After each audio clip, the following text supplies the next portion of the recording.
Hello, hello, hello, hello. How's everybody doing? I see people are joining already. Thank you guys so much for joining. So yeah, welcome to my safe haven, everybody. We are here live. It's good to see you guys. It's been a while since we've been live here on the channel, but yeah, we are here to talk about Shang-Chi and the Legend of the Ten Rings. So hopefully if you are joining this stream, you saw Shang-Chi. You don't have to worry about getting spoiled because you saw it. And if you haven't seen it, now's the time to or you don't care about spoilers. So, stay in the stream for the watch time. I appreciate that. But yeah, we're going to be jumping into this thing really quick. So as you guys know, I do not like to do these live streams alone. But guys, like last time I went live, these two been on the come up. Like, I feel humbled to have these two celebrities on my stream.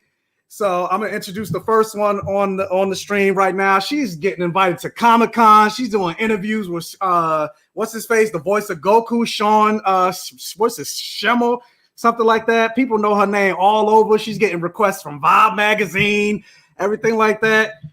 BET probably about to call her up soon. So yeah, we're gonna bring on fantastic Frankey to the stream. Yo. I was not on Vibe. Do not spread. It's coming.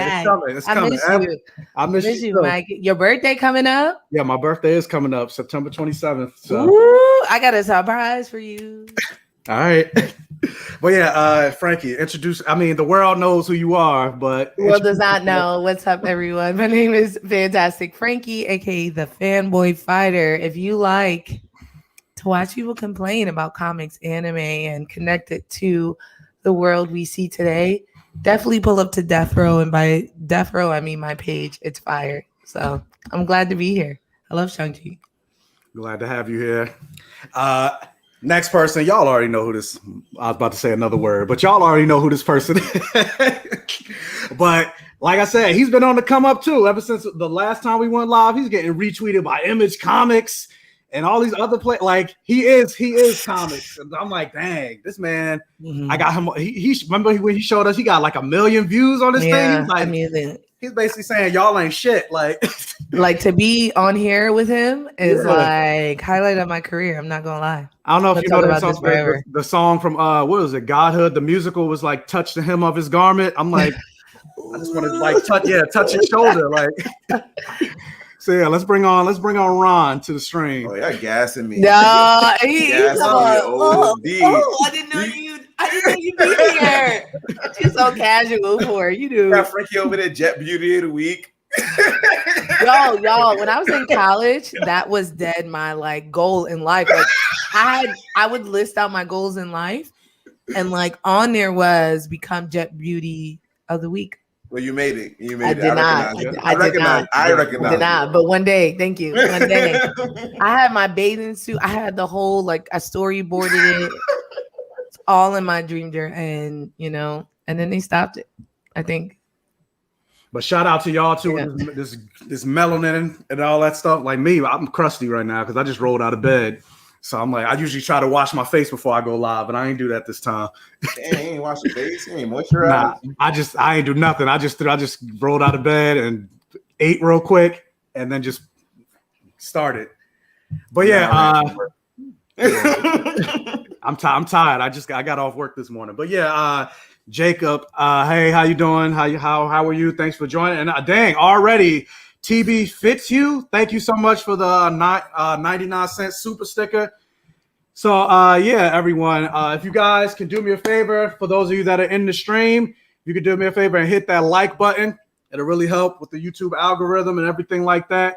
So yeah, let's jump into the stream. I told you guys right before we got live, you're gonna need to help me out because I saw this movie like 2 weeks ago. So it's like because you fancy, Mike. That's why you fancy. You got Disney sending you stuff and getting all those passes. Yeah, I'm not getting invited to cons and getting retweeted by people. Okay. I didn't get invited, y'all. Was Simu at the premiere when you went? Put in an application. He wasn't there. Okay. It was a regular. It was like a clandestine, regular event. Like it was just me and a friend. So. Wow, which is crazy because neither one of us were said friend. Wow. Yeah. First of all, Frankie, you weren't even in the state. I was around and I was waiting for the invite. How you know? Because you was the first person. First of all, don't try that. You were the first person I asked. You texted me and was like, I would have took you. Nah, but you were the first person I asked when I got that email. You was like, nah, I'm not gonna be here. I'm not gonna be here. Okay. I was like, oh shit. That do sound like me. I'm not gonna hold you. Like Frankie never hang out with me. I saw Frankie the other day and like she dipped as soon as I got to the party. She was like, I'm out. I mean, even in this review, I asked her like last week, can you be here? Then she like, oh, I made plans, so I can't be here that long. I got to be out in an hour. I'm like, dang, like. Yeah. Right now, she's rushing us to do this review right now. She's rushing us to do this review right now. Yeah. So we're not gonna belabor. So let's jump into it. We're not gonna belabor. Yeah, since Frankie she gotta go. She's busy. So yeah, guys, jump in. Give your because I don't know what you guys thought of the movie. So give your non-spoiler thoughts, Frankie. You first of Shang-Chi and the Legend of the Ten Rings. And also, real quick, guys, if you're in the chat. Again, if you saw the movie, I need you in the comments and everything like that. Let me know what you thought of this movie. Just because it's us on the screen, you guys are part of this conversation as well. That's why we live. So hit them comments. And if you if you want to support the stream, it's not expected, but it's also appreciated. But it is appreciated. If you want to leave a super chat to get out to us and support the channel and everything like that, I'd appreciate everything. But again, it's not expected. So yeah, Frankie. Yeah. So off rip, I loved it. It was incredible. I appreciated that they actually got like martial artists as the actors. So you can tell in the fight choreography, it's not 8 cuts per punch. Mm-hmm. You know what I mean? And it reminded me, no shaky cam. It was just straight on to the fight. And like 60% of the movie was kung fu. Which is I really, really enjoyed. I'm a big fan of kung fu. Honestly, I want to say top 3 origin movies. Dang. On Marvel. Top 3. Yeah, absolutely. And I don't consider Black Panther an origin movie. Civil War is his origin movie. Yeah.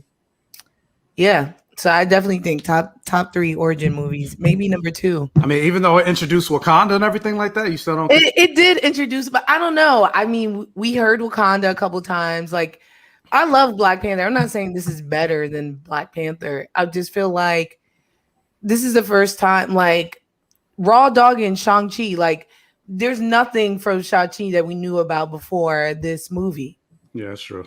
You know what I mean? Just like Iron Man, we knew nothing about him. And honestly, people for the most part knew about Black Panther before he was even in Civil War. That's not the case here. Ain't nobody was looking up Shang-Chi before then. So like the way that they were able to like stuff in so much information in 2 hours, I thought was really good. I was entertained from start to finish. And yeah, I loved it. I thought it was a great movie. Ron? I seen it twice already. Oh, damn, you saw it twice already? I seen it. I was gonna say what Frankie just said. She kind of just stole my thunder, like she always does. I would say I would go a little further and say it's the second best origin story in the MCU. Like there's nothing on top of Iron Man, but it's up there, like what Frankie just said. It's like it's the first time we got into this character and like they gave us all the details we needed. They gave us all the information we needed, and it's like you didn't have to be introduced to him in another movie to fall in love with the character. So, story, which is dope. The martial arts scene, like we all from New York. Mike is not from New York, but everybody in New York loves hip hop, loves kung fu. From Jersey. I'm close. Jersey. Yeah, you close to Shaolin Island. You close to Shaolin Island. Everybody. Come on. I let him rock, but yeah. I love martial art movies. Like I box myself, I do MMA, like, and it's like I be critiquing and stuff like that. But they was really fighting, yo. They was really fighting. Yeah, like really I don't know if you saw like the videos that Shang-Chi released on his Instagram, which showed like the training. Yeah. Dang, why ain't Iron Fist? Why Danny Rand? I could see like I'm not like an expert with different martial arts, but I could see I know his sister, the woman who played his sister. She did a lot of heavy taekwondo because I played with that character in Street Fighter. That does. And she was doing all the moves. I was like, "Yo, what's the list? It's live. I didn't even know you could really do that." What But yeah, and it wasn't just the martial arts. It was the martial arts made it, and it's like those movies. I haven't seen anything like that in a long time. Like Crouching Tiger or like House of Flying Daggers. Yeah, it's been a while. It's been a while since we saw like a real kung fu movie like, in the movie theaters. Maybe you see something bootleg on Netflix, right? But in the movie theaters, and that was it for me. It was actually a great story with a martial arts film. Like I don't know, do you put it? Is it in the category of martial arts film? I think so. I would say, yeah. I would say so. For sure. It is, but it's weird because it's a Marvel film. It's like Kanye dropping a gospel album. Yeah, Kanye, but more than that, yeah. And I think, and they know that it's a kung fu movie, and they spend the entire movie paying homage to other kung fu movies, and it reminds me, like growing up, like you said, like watching Rush Hour, watching Rumble in the Bronx, watching Crouching Tiger, House of Flying Daggers. Like they paid homage to all of those movies in this movie, and it brought a lot of nostalgia for me. And and they even had like Michelle. Yeah, it ain't a kung fu movie unless she in it. She still looks great, man. She the Sam Jackson like you just said, like I got strong Rush Hour vibes between Awkwafina and Simu Liu, like strong Rush Hour vibes, like a serious fighter and then somebody who's like the comedic relief. The scaffolding scene is straight out of Rush Hour 2. Yeah. Do you know what I'm talking about when they're on the bamboo scaffolding? Mm-hmm. Same thing. The way Awkwafina was screaming when she was like falling backward. Yeah, that's exactly what Chris Tucker. Chris Tucker did that. Yeah, and we'll talk about Awkwafina later, but we're gonna talk about Awkwafina later. I was like, this is really heavy Chris Tucker vibes the whole time I was watching it. She was muted though, compared to normal. Come on, Lee. Yeah. She ain't had a black scent. Yeah. But yeah, we'll talk about that later. Yeah. But I agree with what both of you guys are saying, and I've said this plenty of times before. I kept saying like, regarding this movie, I don't care how good the storyline is, the acting, anything like that. If this movie, in terms of the fight choreography, isn't like the action scene and Winter Soldier dialed up to like 11, I'm going to be hella disappointed. And I feel like they definitely hit that mark.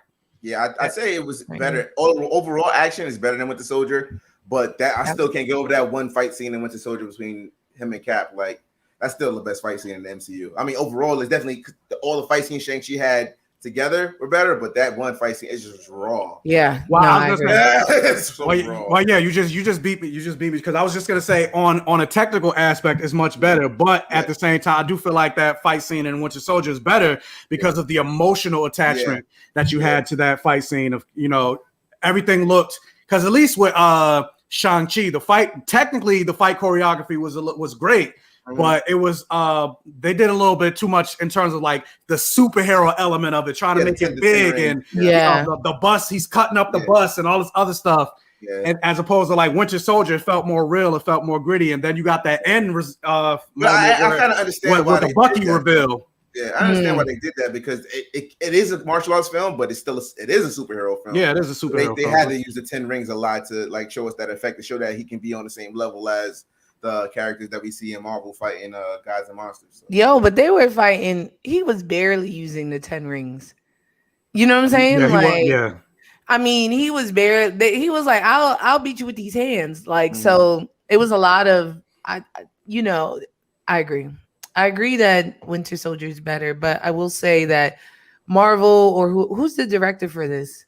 Destin Daniel Cretton. Is he Asian? Yeah, he's Asian.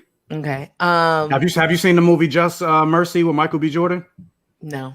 Oh, okay. Well, that's the movie. I was like, seen every Michael B. Jordan 2019. He's like that one obscure movie where he wore a suit and never took his shirt off. No. Yeah. Why would I watch that? It's based off a true story. I like movies like that, based off a true story. And he topless in it? Nah. Why would I watch it? Why? I watched it here. Why? Yo, you're a better man than me. I'll tell you that. What did you think about the movie? That movie had me crying. What did you think about the movie, though, Mike? But yeah, I was saying like I loved the action, and I thought this movie in terms of origin, and Joshua Atkinson, I feel like we on the same, to be a little controversial. Like, I honestly, in terms of like movie, I did think it was a little bit better than Black Panther. I can't say that online. Yeah. And I even if I can't say did agree, that. I wouldn't agree. That's a personal conversation. And I don't agree, but if I was to, there's certain stuff that we say. If I were, nah, I mean, I were don't to agree. Honestly, no. Most of my audience is Black. You said some most. white person gonna watch your video, Yeah, and they're gonna like. Even Black people say Black Panther wasn't good. Yeah, but that's not what I'm saying. Though. That's not what I'm saying. That's not what I'm saying. That's what you're gonna turn it into. That's not what I'm saying. No, I'm not saying like. But I mean, I'm authentic here. I like to be honest on here on the channel. But yeah, like, but only because like, as much as I loved it, like that third act is like still like that third act was weak to me. A Black Panther? Yeah. You don't think the second act of Shang-Chi was a little different? We're getting into no, it. Like, I loved it. I'm not saying it was bad. I'm just saying the transition for me was too fast into I got hands into magic. You know what I mean? No, I don't quite do it because he didn't just have hands, right? He was trained. No, I'm saying they did talk about his mother's land and stuff like that, but when they got there, it was just like automatic, like a Pokemon comes from nowhere and it just changes the whole tone of the movie. Yeah, well, no, they were kind of teasing that, but they've been teasing that since the beginning. But it was he found a magical creature in the basement of his pop's crib, and he said, "Yo, these are." That was. I think we could have been eased into that differently. It was like a little weird for me. That's just me. I thought we were eased into it because the first scene we see there's magic there when he meets his wife. Later throughout the movie, we see her talk about it. Avatar, the Last Airbender. We see that she also told both of them about it. And she did teach him. So it wasn't like he learned these moves in the 3 days they were waiting. I'm not talking about the moves. I'm just talking about the magical forest happening so quickly. You know what but I mean? It's the same as Wakanda, right? We went from seeing old Wakanda's boy not in Budapest. Technology. Magic and technology is interchangeable in this universe. It's not, no. You call it magic, we call it science. Come on, don't play with me. It's the same thing. Not for me. Yo, we went from Thor, he was in Albuquerque, and then we saw him get blasted into a technological future. Is that not true? I guess it could be because they're more popular characters. Wakanda, Wakanda. Even though it's not technically magic, I say if it's technology way beyond anything we can understand, I'm like, it's fucking magic by this. And we see he's going to another dimension, right? Like technically, like it's not. So we saw the journey. We saw he had to be in a pocket to get. Like it wasn't like he walked through a door and was into magic. I think it was way more abrupt than like Doctor Strange or something like that. But they were using all of it. Yeah, but like he went from a surgeon to a magician in a montage. I'm not saying it's bad. I'm just saying the transition was too fast for me. And don't get me wrong, because I know y'all got mad at me when I said that. Like I love Black Panther. I watched it like over and over and over and over and over again. But if I were to like put my Marvel rankings, like this is my number 1, number 2, number 3, Shang-Chi would be like literally right above it. Wow. Only because of that third act. Yo, when he was face to face and that dragon pulled up, gasp. I was like breathless. I couldn't believe it. Motherfucker. There was not a scene like that in Black Panther. I'm not gonna hold you. That wasn't the dragon. Wasn't where's my shit? I knew that scene was coming.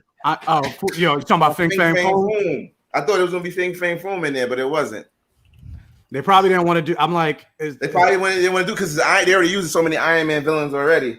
Yeah, I thought what's his face? His mother was gonna be like Lady Iron Man, because she had on the same kind of outfit, the green. Oh, she may pull up. You think she dead for real?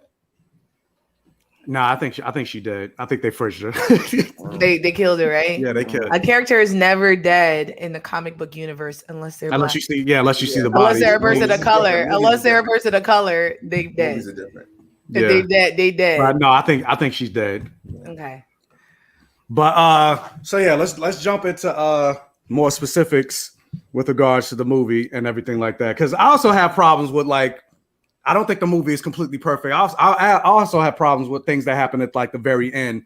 We'll talk about that later. But like, how did y'all feel about Simu Liu and we talk about Awkwafina, their chemistry together and everything, like how that worked? I think they were great. I think some people were complaining like online about it, like seeming like they were having a romance, but it's like nah. I like the fact that it was just a guy and a girl that are friends. I have plenty of women friends, and we're just friends. And like they insinuated that they're dating though. At the end, you think some people said that? At yeah, the end, they got close. I will lean on my female friend. I mean, my woman friends. Like I'll lean on. Yeah, them. but I didn't get that though. That they were. I didn't get it romantic. either. And this could be my experience, like being in Japan and stuff like that, and like I also have to see like how Chinese were they. But like a hand over the shoulder is not something they're not that like expressive. You get what I'm saying? Like I told American. You the story. They're American, but he's not American. He is American. He's American, like, but he's Chinese, right? He grew up in China half his life. Yeah, that's when all your mannerisms come from, right? He's been in America for that's 10 where years. That's where all your mannerism 10 years ago, your dating life starts. You get what I'm saying? The way you act, the way you move, the things that are engraved in your brain happens preteen, no? No, and he stayed in the Chinese community. I don't know. But I read it as like, yo, they getting busy. You know what I'm saying? They getting busy. He putting the hand over the shoulder. I don't know. I didn't get that at all. Yeah. And that's touching your shoulder no more. Yeah. No. I was like, yo.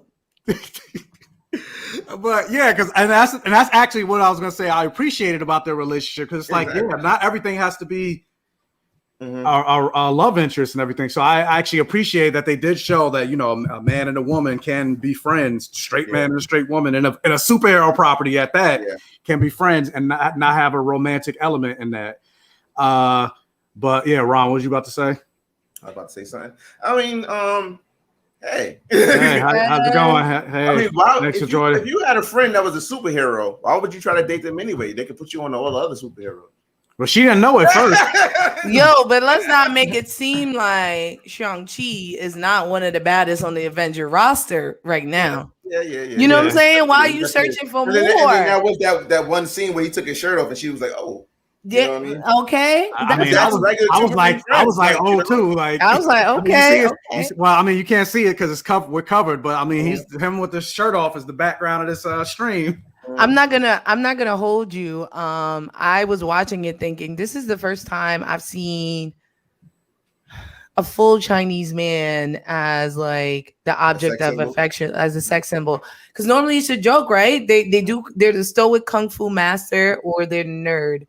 But I don't recall ever seeing a scene without someone who's half white, like Henry Golden or something, you know, where someone who looks to me like traditionally Chinese. It's the same like Jonathan Majors, right? Growing up, I never seen a man like Jonathan Majors without a pointy nose and smaller lips. You get what I'm saying? He's so unapologetically black and he's still sexy. Even Yaya, watching Yaya, I was like, what a time. What a time to be alive, yo. What a time to be alive. But yeah, Simu Liu specifically said like the reason he wanted to have shirtless scenes in this movie because the whole myth and stigma against Asian men and he's doing the Lord's work. He's tall too, right? He's 6 feet. Yeah, he's 6 feet. Ooh, that's tall. Number 5'7". What's his at? I think he's about the same height as Chris Evans. Yeah. So yeah. I'm gonna give Chris to Sharonda. Yeah, that's Sharonda's. That's Sharonda boo, yo. That's Sharonda. I'm gonna go ahead and slide up. I just need to put him in my DM. Slide up in Simu's DMs. Simu, what's up? What's up? You know what I'm saying?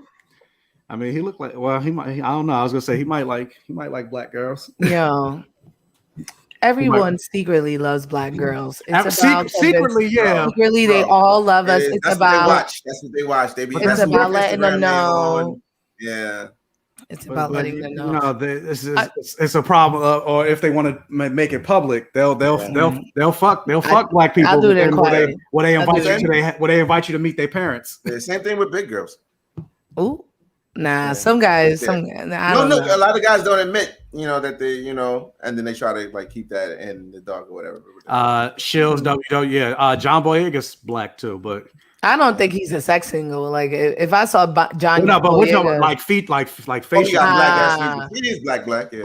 I will say this about the chemistry between them and even Awkwafina's character. So, like, y'all know, I'm not the biggest fan of Awkwafina, but I did something about her reminded me of myself and her mannerisms and stuff like that when I was watching her.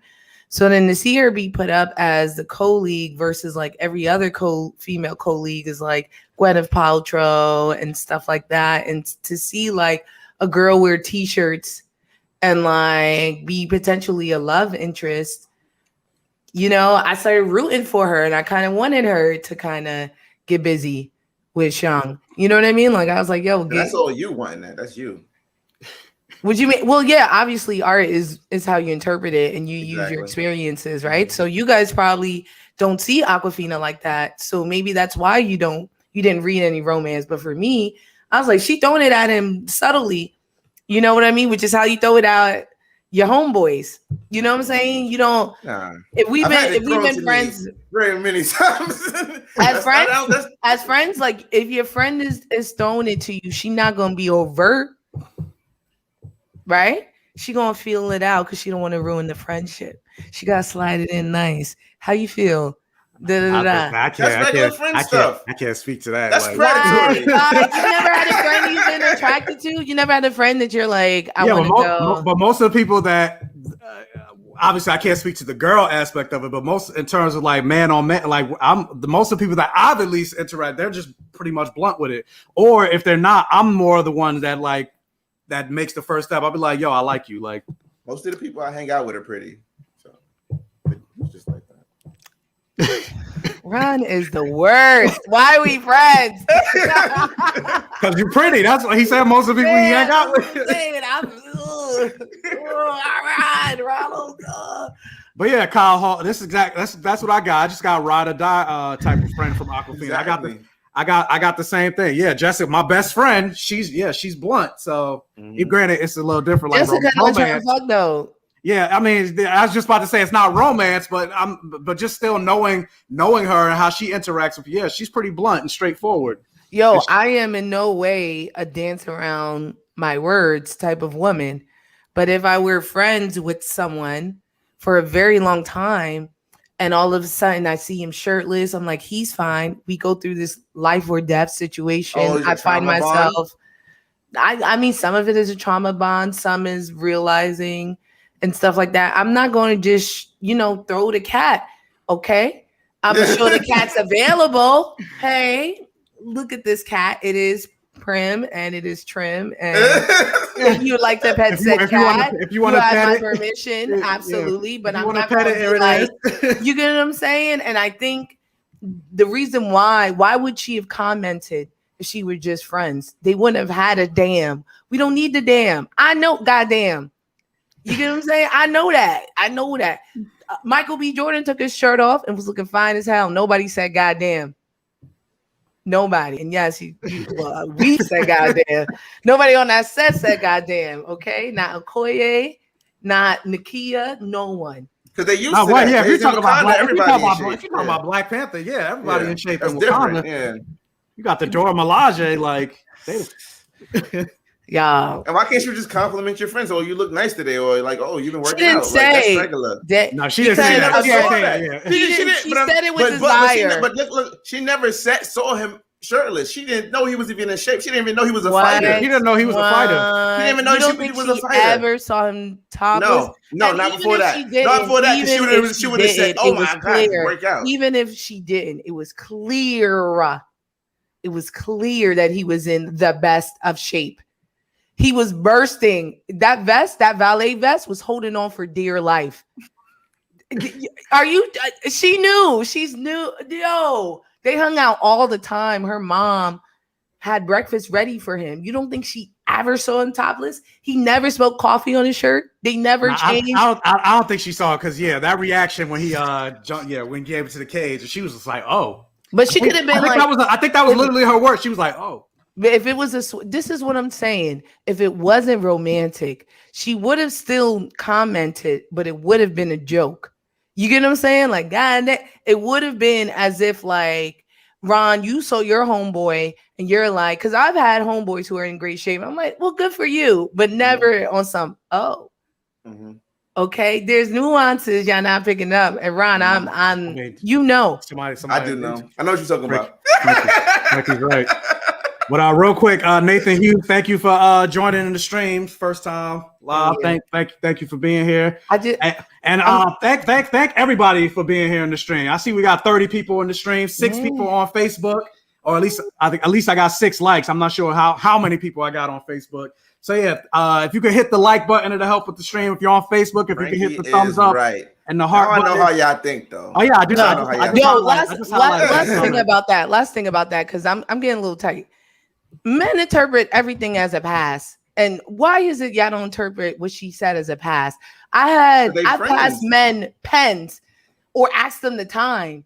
And they be like, "Ooh, she trying to hit." Yo, y'all always that's probably because they don't know you. If I know you, then like even if I know them, if you get what I'm saying, y'all interpret everything as a pass, and this girl threw it. No. And then risk her life for it. They friends. Y'all give me time.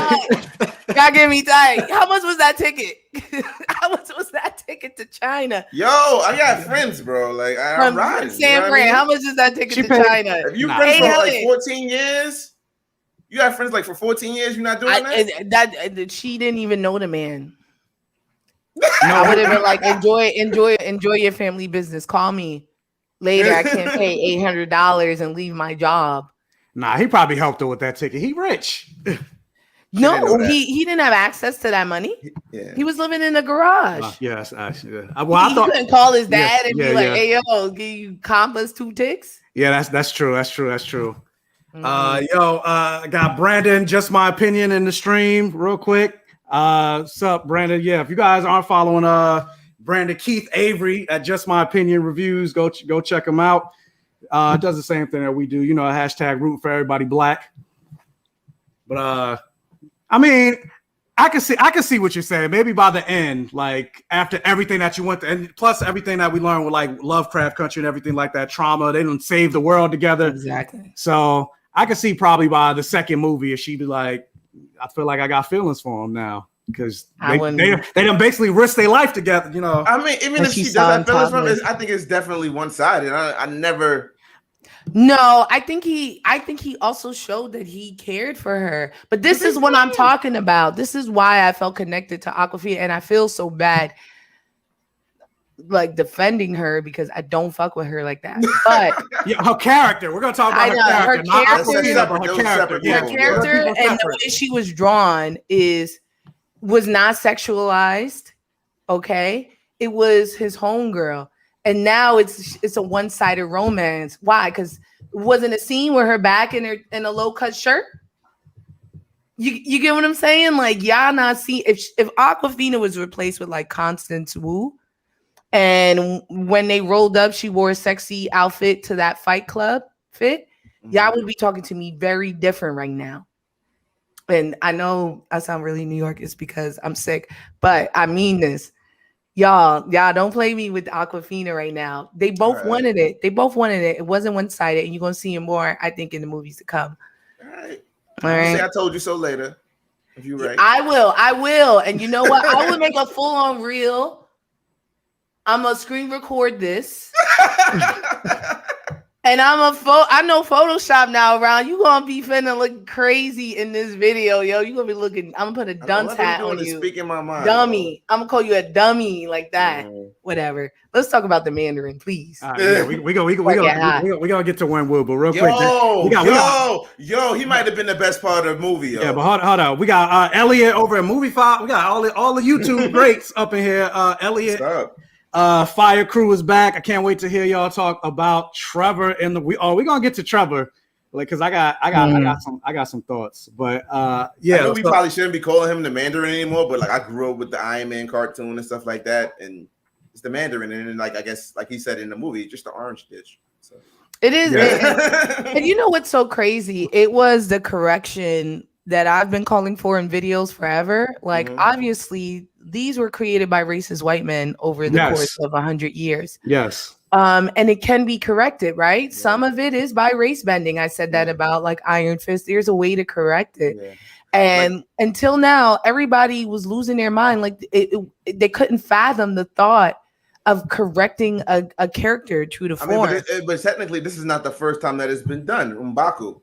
I was literally just about to say that. Yeah, he's like he was the man ape. His character is the man ape. You calling it a black man a monkey? Like, but they fixed it. They fixed it. Yeah. And it gets this both Black Panther and Shang-Chi just goes to show what happens when you actually have people of that persuasion in the room, and they could bring that level of nuance to the role, which is something that they didn't do with, say, for example, Doctor Strange, when Kevin Feige was just like, oh, we didn't want to be offensive with the draft, but it's like, did y'all have anybody that's Asian behind the scenes to bring any type of nuance to say, here's how we can do the ancient one, cast them as Asian and not be offensive? No, you didn't. But then, and what was that reasoning? They said they didn't want another man villain. It's the same. Now it's time. It's the same reason they avoided the Mandarin. They didn't want to do like a Fu Manchu stereotypical like. But they didn't avoid the Mandarin. They made him a device. Yeah. They made it worse. I was like, how could you make him worse? Yeah. But they didn't make him worse than it. Like Tony Leung. I loved him in this movie. Like he was like one of my favorite. He was my favorite. He's one of the best villains in Marvel. Like people always talk about the villain problem. This is my first time seeing him in something. He does a lot of like a lot of Asian movies. Yeah, I'll send y'all a list. It's incredible. I will say this about his character that I thought Marvel didn't do justice. He is a terrible man that they lightly touched on, right? He'd be like, I did some bad things. Yeah. And when you hear I did some bad things, you think like maybe like, you know, maybe he robbed the drugstore. Maybe he robbed, he conquered in a time of war. He is one of the worst men on earth. Okay. And maybe it is a testament to how they portrayed him. I almost cried when they watched spoiler. We said it before, but this is when he died. This is spoilers. Yeah. When he died, I thought that was one of the best scenes because with both of his children, you saw that bittersweet, like this was a complicated relationship, but he's still my father. I still love him, type of thing. But throughout the entire, even him like imprisoning the Mandalorian poser, right? Mandalorian. Oh my God. Sorry, the Mandarin crossover. Can't wait for that show. with Ben Kingsley, right? Yeah. They made it like a cute story. I'm like, yo, Renwu is. God was ready to kill him. He was going to execute him. Yeah. He would have killed him violently and painfully over a couple of days. But I mean, they did show that scene. Like, you're right. No, I'm not even gonna go there. But they did show the scene where he killed the people who killed his wife. But that's regular revenge. Yo, that's regular. That's regular revenge. That's John. They didn't show him going out and killing a Hun. Iron Man did that in Iron Man 1. He rolled up to their crib and blew up a town. Yeah. But I will say, like, I would disagree in the sense of because they didn't really show him as a villain. He just showed, I would consider him one of the top tier best characters in the MCU. He's probably a villain just because we know he's a villain. Like, I get what you and Frankie are saying. Like, they didn't show all his. We know he's a villain. Yeah, my father's a bad guy. He runs an assassin's guild. Clearly, he's killed thousands of people. He's been alive. How long did they say he lived for? Like 2,000 years. Way long. Way longer than that. Like, so pretty much he's like Genghis Khan, Attila the Hun. Like, he probably got. He probably was. He probably got a whole bunch of married 8 mothers. You know what I mean? A whole bunch of baby mamas. Exactly. He's a ludicrous song. I got holes in different areas. Even when and that was a change they did, right? They made it seem like he only fell in love once. Was one change they did, and why he made it. No, but that's what I'm saying. That's how it was depicted, that's right? How it's portrayed in the movie. Yeah, that's how it's portrayed, and not just that, but like even when he told his plan to Shang-Chi, I was like, yeah, absolutely. You get what I'm saying? Like when he told him, he was like, so what if Talo doesn't let us in? He said, what? I'm gonna blow this shit up. I'm getting my way. And I was like, that's right. We burning down this place. We burning down this place. Yo, I was so surprised. And that was a part of the movie that messed me up too. Like when his father caught them, I thought they was about to fight, but he just said, oh, let's go home. Let's go home. That's what I'm saying. The Mandarin would have at least slapped him up. He would have at least beat him up. I was surprised, but Shang's like still love for him. Like he didn't even fight him back. You know what I mean? Because he knew right? First of all, he knew he was going. He's scared. You know your father's not going to kill you, so you get away with what you can get away with. You mad at him, right? It's like those people who be shooting at Superman, dummies. That's hot. Superman roll up. You know he bulletproof. He a celebrity. He's famously bulletproof, and y'all shooting him. Luke Cage roll up. He's famously bulletproof, and y'all opening up the blick. Why? But that's what I was gonna say. Like, as much as I loved Wenwu, that was like my biggest problem with the character in the sense of like you didn't really get to see him be a villain, and then on top of that, they did the same MCU trope that I'm tired of them constantly doing over and over again, where they keep killing the villain. I didn't like that he died at the end. Me neither. I wasn't a fan of that because, like I said, I love Tony Leung and his act. Like in terms of characters, like he's one of the best characters in the MCU. Yeah. And the fact that we're probably more than likely not going to get him anymore because he's dead, like that disappointed me. But I loved him, and I wasn't expecting to see him again anyway because he wasn't gonna be an Iron Man villain, you know. I'm thinking as a comic. Well, no, but he could have been a villain to his son. Yeah. Come on, you got to stop thinking in the way that we are with comic books. At this point, the MCU is its own entity that's pulling it. It definitely is, and I'm very glad we got What If. He may come back too because, like, with the Multiverse of Madness and No Way Home, we don't know it's possible for anyone to come back. If they decide something's a good story, they can do it now. Exactly. I even started moving around my toy displays and stuff like that. Like, I'm gonna put Spider-Man here and put this here because this really happened now. I got my own headcanon for the MCU movies. So I can't wait to get a Wenwu figure so I can make it seem like he was the Mandarin in Iron Man 3, at least in my display. That's my wish. He was definitely a horrible father, Nathan. Trash. But that's what I'm saying. They didn't even really show him like he was a horrible father, but he was a horrible man too. Yeah, but even with the father thing, it read as like a grief-stricken man who just needed therapy. Like he was only bad because he was grieving. No, he was bad before he was married. Exactly. I'm not going to say the wife deserved to die, but he was getting his comeuppance anyway. You know, he came for revenge, whatever he did. She was ready. She said, she said, I knew one of y'all hoes was gonna roll up. Yeah, it was the town. Yeah, it wasn't it wasn't just one person. Yeah, if it was just those like first 4 people that showed up, she would have watched them. Yeah, well, she watched most of them. They showed. Yeah, but then more people started showing up. Yeah, and like to the point you saying that he's like not a villain. I talked to Frankie about this. I actually saw it with Frankie. She actually did hang out with me one day. It was last week. She had time for you. Oh, wow. Wow. Now, she was really hanging out. She was hanging out with Patty, and I just came through.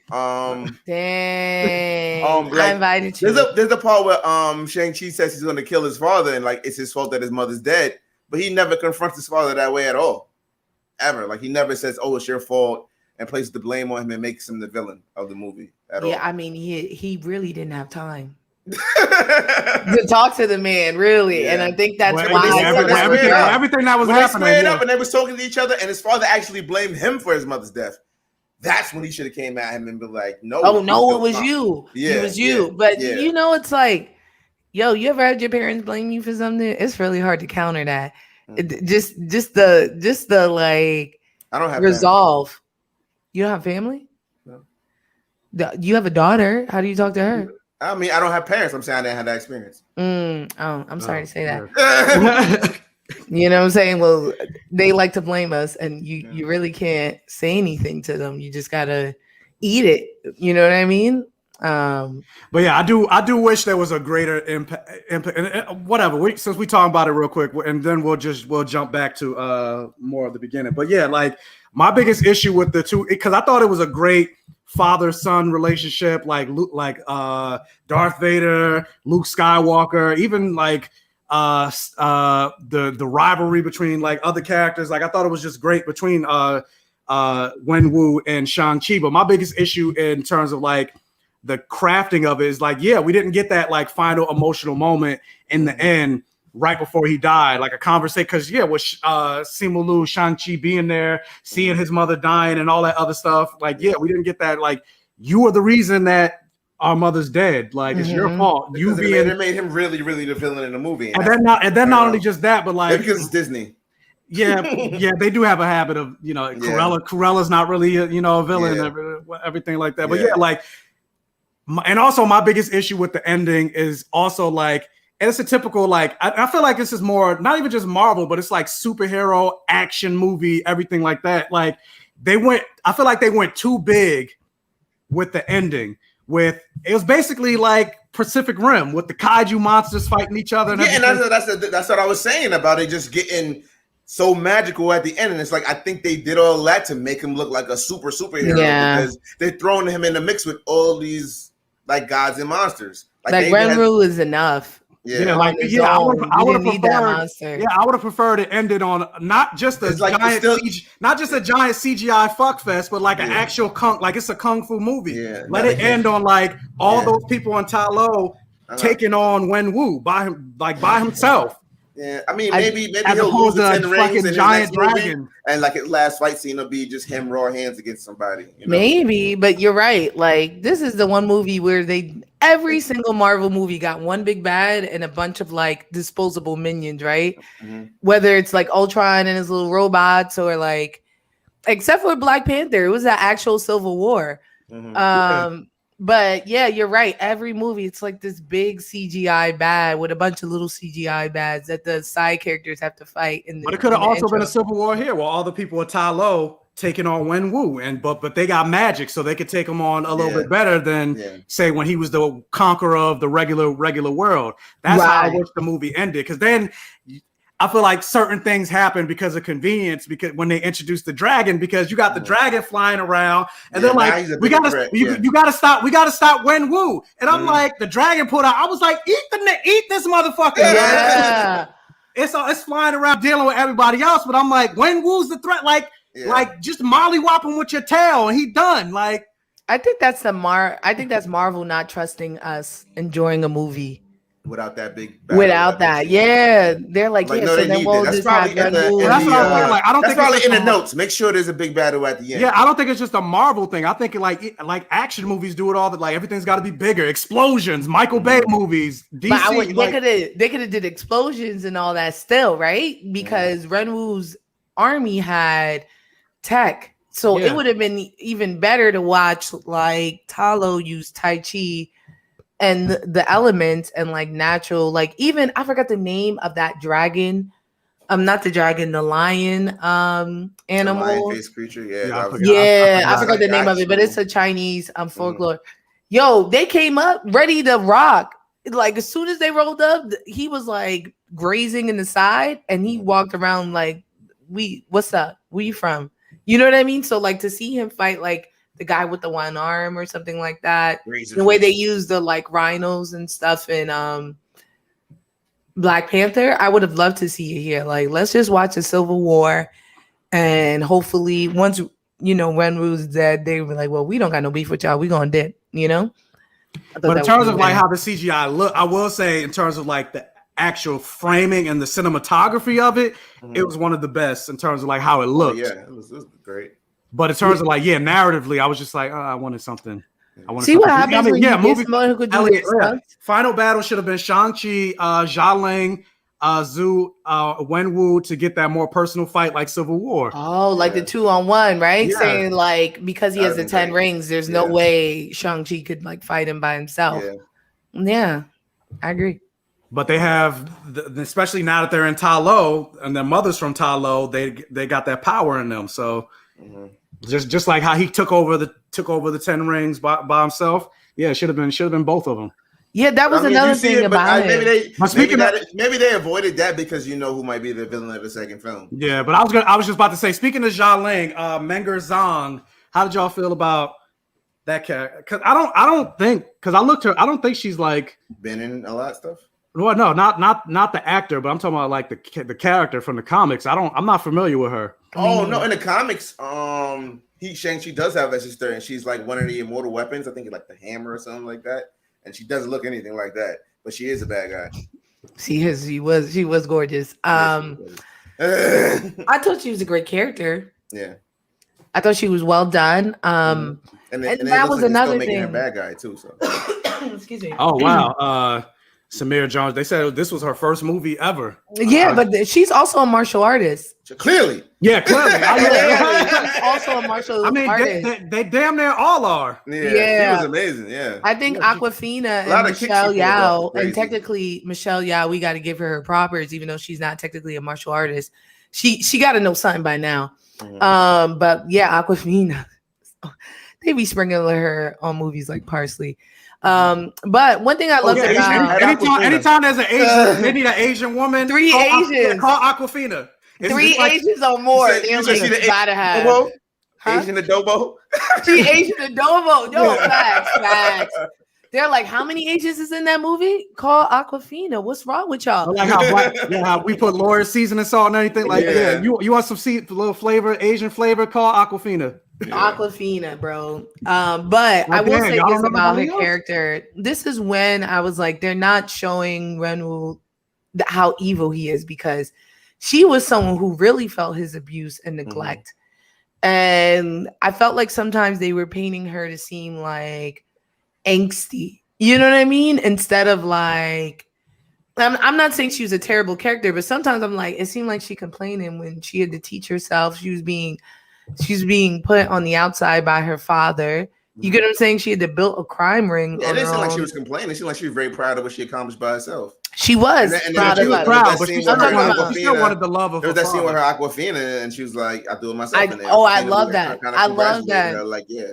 I love that they met and there was no beef. Yeah, and not just that, but I love that they actually had a conversation together, which is real. Like how Black Widow, I was like, how Black Widow and Wanda on the Avengers, the only two women on the team, and they don't even talk. Like they never. And this is sad that this is one of the few movies, maybe 1 to 3 movies where it passes the Bechdel test. I think it's this, Black Panther, and I don't even want to say Black Widow passed the Bechdel test. If I'm thinking about it, maybe there was a scene. I can't think of it. They did, because her and her sister, like, they weren't. They was talking about old boy. Oh, the whole time it was about him. Because I was trying to. I was like, well, no, because I'm like trying to think about them like the poser, like. When it wasn't right, it's talking about her posing for the milk. When it wasn't about old boy, Hopper, I don't know, I forgot his name. When it wasn't about Hopper, it was about that cartoon Russian villain. Right? When they weren't talking about Hopper, they were talking about him. Every scene, they were talking about one of the two men. Yeah, that's true. But question: were y'all completely fulfilled with the martial arts choreography? Yeah, the bus alone. I think it was the best. I will say I get what Ron's point is. I wish they did dial it down a little bit in terms of like, I just want to see straight up like John Wick action battle without all the giant spectacle. But in terms of like my enjoyment, like I loved it. I thought it was like the best fight choreography in all of the MCU. Now I will say, because I've seen some people like hyping it up to the point they're like, oh, it's the best fight choreography I've seen since the Raid. I'm like, nah, chill player. Like it's not on that level. But you know what it was? It was the way it was shot. It was the way that it was shot. It's the first time I've seen a fight choreography straight on. Yeah, straight on. But yeah, in terms of not even just MCU, but like all superhero movies, it's the best. Because they not hiring martial artists. Back in the day, they'd have 5 martial artists and one actor to bring in the money, right? But like, you're not shooting in the gym with Jackie Chan. I don't want to hear you. You know what I'm saying? If you're not shooting in the gym with these people, I don't want to hear you. And all these Marvel movies have models. You get what I'm saying? Playing these like kung fu fighters and like martial artists and like fighters and like, I don't know. Even Elizabeth Olsen talks about that, right? She'd do a scene and it's her and all the stunt doubles. You know what I'm saying? But even her, she had a choreographer to help her do. Help her with the hands. To learn to teach her, but she doing the hands herself. Oh, no. I mean, it's not much. But it's her just moving. But she's not throwing hands yet. Exactly. Well, I don't need to throw hands, yo. Did y'all see Black people? They was there. There was the bus driver. What was the guy that was recording in the he black. He looked like he was biracial. Yeah. Why do black people need to be in this movie? I don't know. There's no but you could say that, but there were white people than white people. There were white people in the movie. Like there's more black people than white people, probably. I think. I'm trying to think. Like, there's only one or two scenes when they're like out of. I remember counting because I had that in my mind too. Like, let me see how many black people in this movie. There was a bunch of them. There was. There wasn't that many scenes where they were out in public. There was the bus driver scene and the bus scene, and what else? When he went to dinner. Yeah, maybe. That was it. How many times did he speak to people outside his community? No, I mean, no, yeah, he was in Chinatown. Yeah. He was in Chinatown, and then he was on a bus, and then they were in China. But yeah, there were definitely white people. And I had to actually. I mean, you got Razor Fist, who's the legend, the 10 Rings, like is an all Asian organization, but you got the one white guy. Yeah, I was like, come on, like why he got to be here? It's the same problem I had with like Black Panther. Like, why Agent Ross had to be a white guy? Why couldn't it have been like Nick Fury? Shield is around. That's fair. That's fair. No, Nick was gone at that point, though, right? Yeah, I know. Yeah, Nick Fury's. I'm just saying, why they had to be like a white, like for this Agent Ross didn't take up any. For this movie to be celebrated for being, the Asian representation, like white people, y'all don't got to be in everything. Like, yeah, but that's just like they push themselves on Black Panther. They do, or they're gonna be like, we can't sell it. They'd be like, how many whites are in there? Yeah. I was gonna say something, and I was gonna say the same thing about Ben Kingsley too. But then I learned, I was like, oh shit, I didn't realize he was biracial. So, because I was like, they had Ben Kingsley in there for half them. They made him a major character. I do have to say this about Ben Kingsley, right? I get what y'all saying about like, I don't think he was shoehorned. I think they were apologizing. Mm-hmm.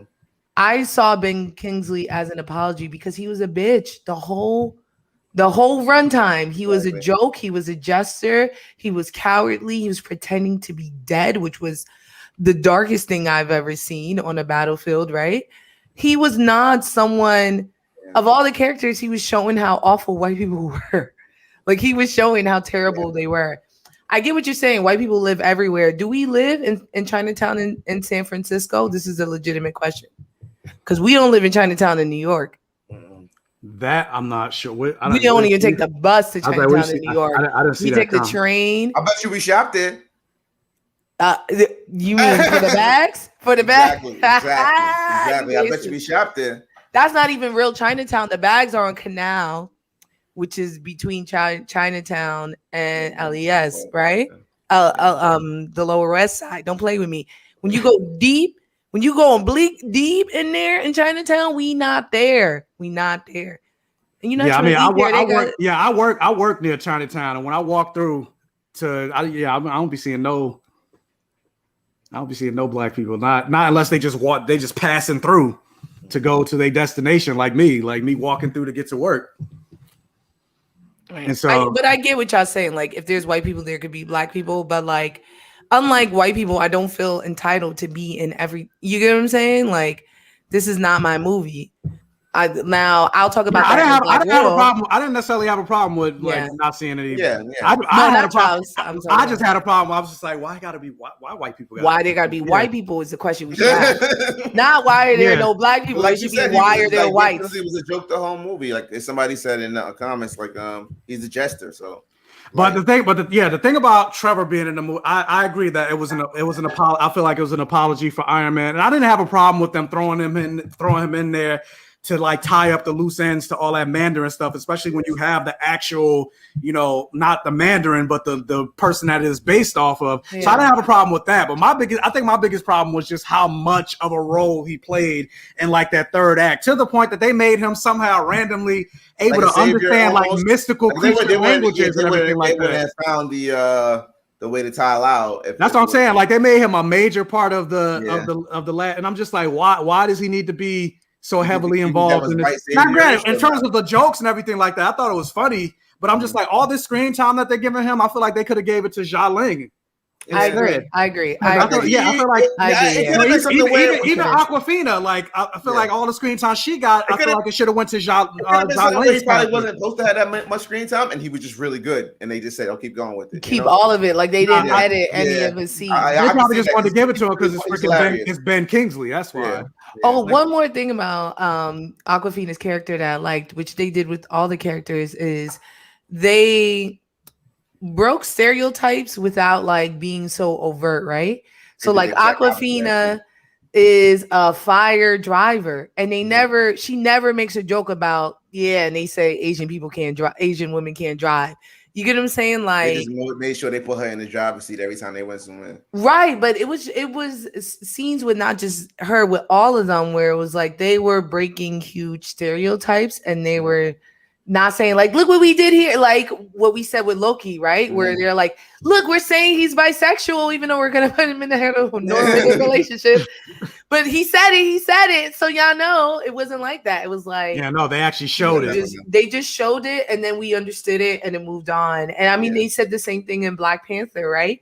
Lupita's character spoke multiple languages. She was an object of affection. She was beautiful. Like they had a lot of things that broke stereotypes in terms of like when Black women in movies. She was feminine, but still like all this stuff. But it was never like, and they said Black women are always angry or whatever. So like that was something I wanted to applaud, and I think that's what like really lightened me up to like Awkwafina's character. Again, that's what I was saying about the importance of having not just representation in front of the camera, but also behind the camera as well. Because even in like comics, we got a whole bunch of Black superheroes, but in terms of like how they're writers, no Black writers. Like the X-Men are supposed to be a representation of marginalized communities, but who's been writing X-Men throughout the 50-year run in comics? It's been mostly straight white men. That's why you got all the Omega level mutants. They all white men, and there's only 3 women, and Storm's the only non-white one. So it's just like just representation. We see what they do to her. It's just we as see important. how they show her on the camera making ice for Cyclops. Yeah, that had me tight at X-Men Apocalypse. I'll never forget that. I would never forget. Or how they fucking killed his power is to adapt to anything to survive. But he can't survive the flames of racism because his ass died in that fucking. I would never forgive them for first class. I was like, this is the exact thing that Darwin is here for. Yeah, and that was like the only flaw in that movie. If you had kept Darwin alive, it was the perfect movie. That should have me. That still got me tight. I love First Class. There were plenty of issues between the way they made Emma Frost just a sex object. You forgot about that. What is Emma Frost though? She's sexy, but she's way more than that. Emma Frost. Yeah. Ooh, don't get They didn't make that. She didn't have a character. She wasn't a character at all. She wasn't a character. She was just sexy. Emma Frost always was a character that was sexy. Yes. But she was a bad bitch first. No, she assembled teams. She led the school. She was no one to be trifled with. She's a businesswoman. She's a business. Even in the beginning, she used her sexuality as a weapon. Like, look, I'm bad as hell, but also I will ruin you. That was Emma Frost, right? We can't talk about her gear. Everybody gear was like that. You forgot. We trigger something.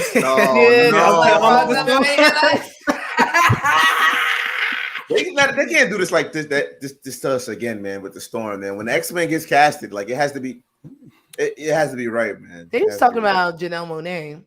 No, I love her to death. I love Janelle Monáe, but she has the presence. Yeah, I don't think she has the presence. I need to be scared. Like Storm is scary. She's tall and like she's tall. She's a powerful voice. Like she enters the room and like she's mean. Yeah, she's a queen. She's a queen. Yes, that's why she gets along with Wolverine. Because she's mean. People forget that. They make her this like servant who's there for everybody. She's Spider-Man all the time. Yeah. Well, Spider-Man used to roll up on the mutants like, I'm not one of y'all. Like, I never liked the way he used to always move funny. There is an episode of Spider-Man, the Amazing Spider-Man, where he rolls up on campus because he thinks he's turning into like a spider, like he's turning into a mutant. And the way he moves is real funny. And they ready to clap him when he rolls up because he moves in like, yo, y'all nasty. And I think I'm gonna become one of y'all. Oh my God, help me, please. He's being real light skinned. But he was being white. He was being real white. Michaela Cole is Storm. I don't think she's gonna play Storm in Black Panther 2. I think she's playing Madam Slave. She's Madam Slave. What the first appearance is still about to wrap up. No offense, I like Tiana Taylor. But she looks exactly like her. Okay, she looked like her. What her acting like? You're right. Y'all not gonna ruin Madam Slave for me. Just like Mike Colter look exactly like Luke Cage, but he can't act. So no. Luke Cage don't require much acting. No, but he need he can't even do that. He need more than what. You're right. You're right. And I think what it was that everybody around him was so incredible. Yeah, everybody around and they were acting circles around him. I was like, you can't put Mike Coulter next to Marsha. Yeah, considering the character of Luke Cage, like Mike Coulter was kind of soft. He is soft. Right. Mike Coulter is soft. But Michaela Cole is not soft. Yeah. Right? Yeah, no, but I don't think she's playing Storm though. But she could be an incredible. That storyline. I don't know what they're gonna do in Black Panther 2, but they have the storyline where Madam Slave resurrects Killmonger. That's what I'm saying. Yeah, and I mean, Namor is up here. Ren was dead now, but there are multiple ways she can do it. Whatever. Yeah. I think there are plenty of it. Jodie Turner-Smith would be great. That girl who's what's her name? Yeah, somebody. It better be a dark skin. What's her name from? My first choice was originally. Know exactly you talking about. TD Badaki. Mm-hmm. My first choice was actually Lupita, but then she got cast as Nakia. Yeah. Y'all, this is important, and I know it. And for tall women too, we don't get the representation unless it's a white blonde woman. Storm need to be tall. Yeah, Storm is like y'all need to hear me. Storm is 5'11", and I would like for Storm to be tall, but if you find somebody who's like perfectly casted, I don't know, put her in. Jodie Turner-Smith is tall. Yeah, she's tall. She's like they do all kinds of stuff with the heat, the size and stuff. Robert Downey Jr. 5'6". They be doing all kinds of stuff. Tom Cruise is like 5'7". Yeah, do it for a woman then. No, Tom Cruise is 5'4". Damn, he's even shorter than I thought. Yeah, he's a little man. Let me tell you, any man that's shorter than me is 5'4" though. Ooh. So if he was 5'7", you could be 5'6". I'm gonna say you 5'4". Dang. Sorry, y'all. But that's what Frankie be doing. Am I still in your phone as Mike Gay? Huh? Yeah. My phone. Yeah. I'm not gonna hold you. Frankie got me on her phone. Not even just Mike YouTube or Mike whatever. She got me as Mike Gay. Like that's my last. Like that's my last name. I have like 6 mics in my phone. Like you got a common name, bro.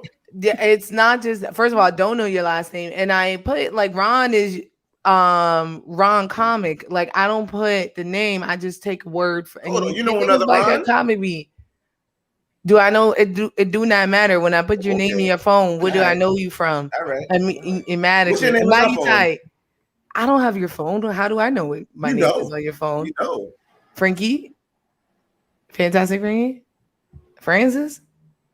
Okay. Why you? All right.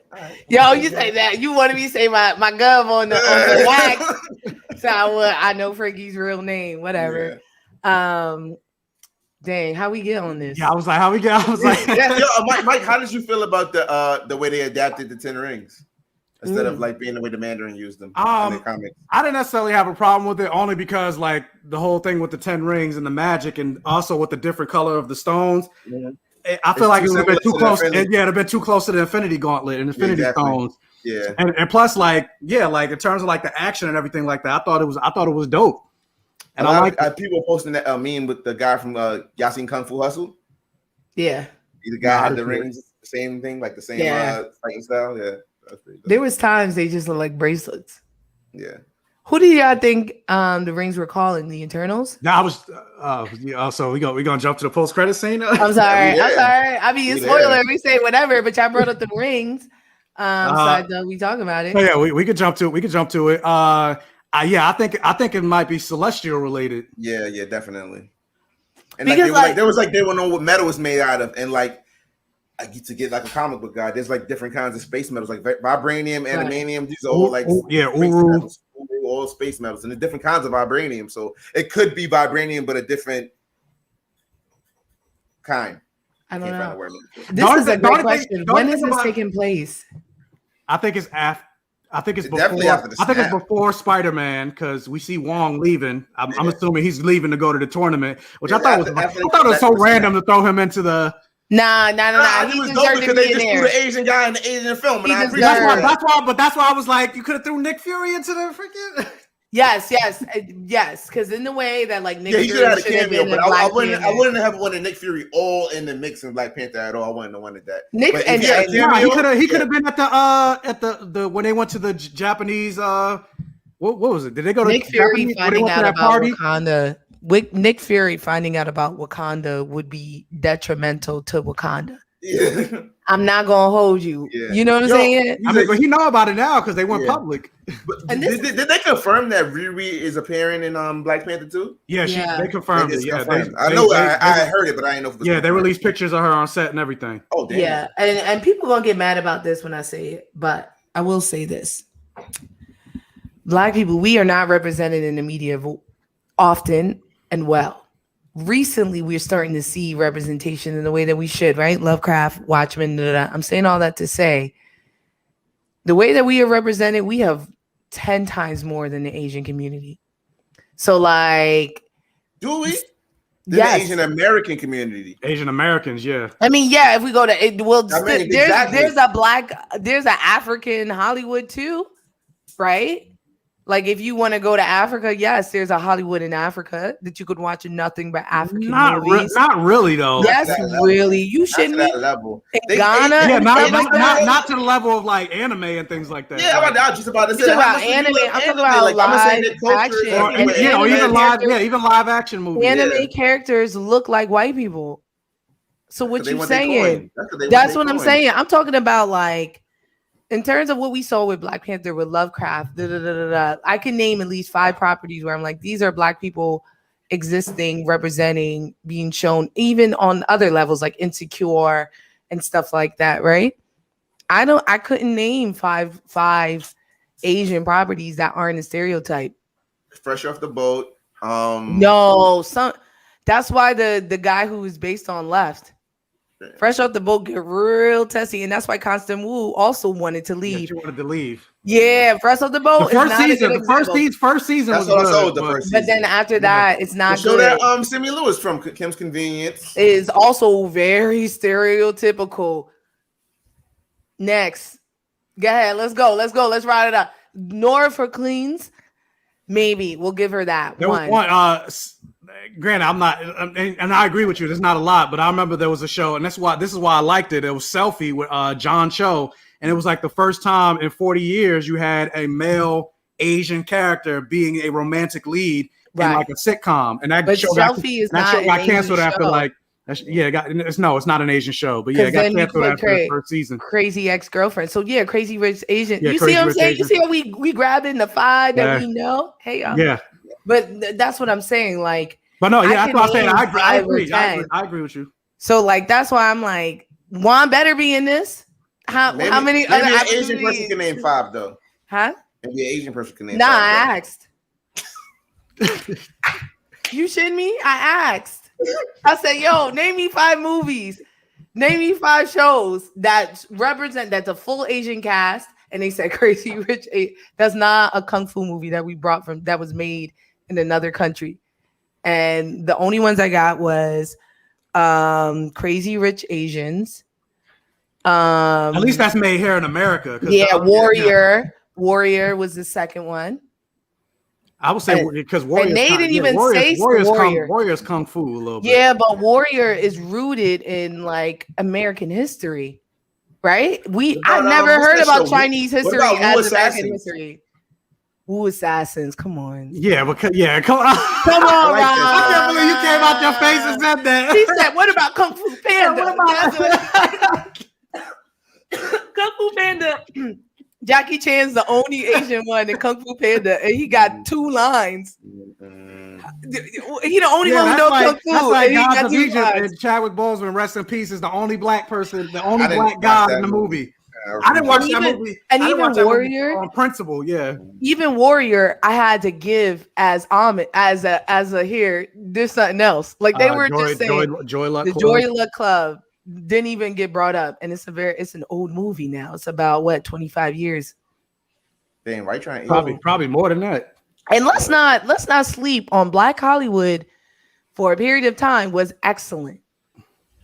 Yeah, I mean, was doing our own movies. Black exploitation era in the 70s saved Hollywood. Even in the 90s to 2000s, right? You're not talking about the Tyler Perry movies, are you? No, I was going to say like Poetic Justice, Jason's Lyric. Well, she was saying movies on shows that aren't, she was saying movies and shows that aren't kung fu or martial arts related. Yeah. So yeah. Or even then, right? Kung Fu. Have y'all seen Kung Fu? I'm a fan. I know about Kung Fu. It's but don't, baby, put Kung Fu away. I haven't seen it. It's not good. It's also CW. So like, I know the story. So yeah, but I'm talking about like I saw Henry Golden in The Gentleman, which is an excellent movie. And yes, he's the head of like a Chinese gang. But what I love about him is he's a drug dealer. You get what I'm saying? Like, it's not about him being, he is a gangster, a British gangster. And I'm like, that's what I'm talking. You know what I'm saying? Like, I don't know. I can't really like, I was about to say another Jackie Chan movie. So. Yeah, you about to say a Jackie Chan movie. Foreigner. I love that movie. It's fine. Yeah. Jackie Chan brought his own thing and it was his own, but yeah. I'm sorry. I just had to point that out. That like, dang, how many times do we get to see an Asian woman whipping a car around? Yeah, not my first. Or that ever. And that's the thing. Like they showed them living their lives outside of like before they got to the superhero element of it. I guess exactly. Seeing Awkwafina casted in anything, like we got problems with her, but like the way you described her, like how she's like the way she dresses, the way she acts, she's not like the regular woman you would see as like a sex object or whatever like that, or I see her cleavage once. Exactly, and that needs to be seen more. You don't have to like look a certain way, Or even the stereotype of like the docile, submissive Asian woman. Like you didn't see that at all in this. Oh yeah, with any character, that's what I'm saying. At all in this movie. Like, and even with the issue that Marvel has, with all the women in this movie were great. Michelle Yeoh, Awkwafina's character. I can't think of the actress that played the mother, Menga Zhang. But like Marvel just in general don't know how to cast women and what to do with their characters, right? So maybe recently, I want to say since Endgame is the first time that I really started to see like their women heroes like get the just due, right? That's why Natalie Portman left, right? She was like, y'all, I'm Natalie. I was in Leon the Professional. Leave me alone. Like, I'm out of here. Same reason why Rachel McAdams left. Like, they do all these things and then they make them. I remember when Black Widow came out and I was like, she was this secretary, number one. I guess she was undercover, but she could have been anything but a assistant to his assistant. And then even when she was fighting, it was a joke, right? With her and Happy. And I was like, y'all, this is Black. Did you say that then? No. Yes, I said that then. I didn't have Fantastic Frankie. It was 2010. I'm sure. I wasn't. You get what I'm saying? I was in college, but like, yeah, and that's why I was saying, like, why is it that episode 3 of What If was like a better Black Widow movie? I feel like I like the Black Widow. I like the Black Widow movie too, but I thought episode 3 was better for her character, and then also it did more for establishing the relationship between Nick Fury and Natasha than damn near all of her time in the MCU. Like how much Nick Fury trusted her and everything like that, more so than anything we seen in live action. So like, because they talk about it in Agents of S.H.I.E.L.D., and I remember thinking like, why are they talking about it like that? Like they've shown it here, because they don't show that like she's like he's honestly like his right hand man. Yeah, besides Maria Hill. Exactly. They show that with Maria, but not with her. Like he chose a regular S.H.I.E.L.D. operative to join the Avengers. That's a big deal. And they really don't touch on it like that. Not even just that, but she was their enemy for a Russian spy. He recruited her. I really wish they had went into that. Yeah. Really, man. R.I.P. She ain't never coming back. Yeah, she ain't never coming. Yeah, she ain't coming. Yeah, Disney. The Russo brothers like, I don't know if I'll ever do a movie again. Shut up, y'all made it anyway. Yeah, I was like, y'all got some. Yeah, they done. I mean, they said they would come back. They said they would come back if they were for like Secret Wars. Of course, they should come back. I think that their work is great, but it's clear that there's other talent to be made and new stories to be told. They are part of phase 1 through 2. It's time for them to dip. I thank you for your service. 2 to 3. 2 and whatever. It ain't 4. It ain't gonna be 4. No. Let me tell you that. Yo, Mike. But speaking of, it has nothing to do with the movies. Did you see that they got a LGBTQ Power Ranger now? Who's watching Power Rangers? Yeah, who's checking for Power Rangers? I'm watching Power Rangers. Why is our question? That's what you should really be asking. Ron, are you cool? I mean, I'm still mad. I'm still mad they canceled the 2017 movie. Like they're not, because I did like that movie. I like that one a lot. Yeah. That's never gonna beat the 1998 movie where they go in the forest and get their special fits. I'm over, yeah. Yeah, I was gonna say, you be is it the Rainbow Ranger? Oh, he's a wild boy. That's a wild boy. He got all the colors. Let him be the most powerful. Let him be the most powerful Ranger.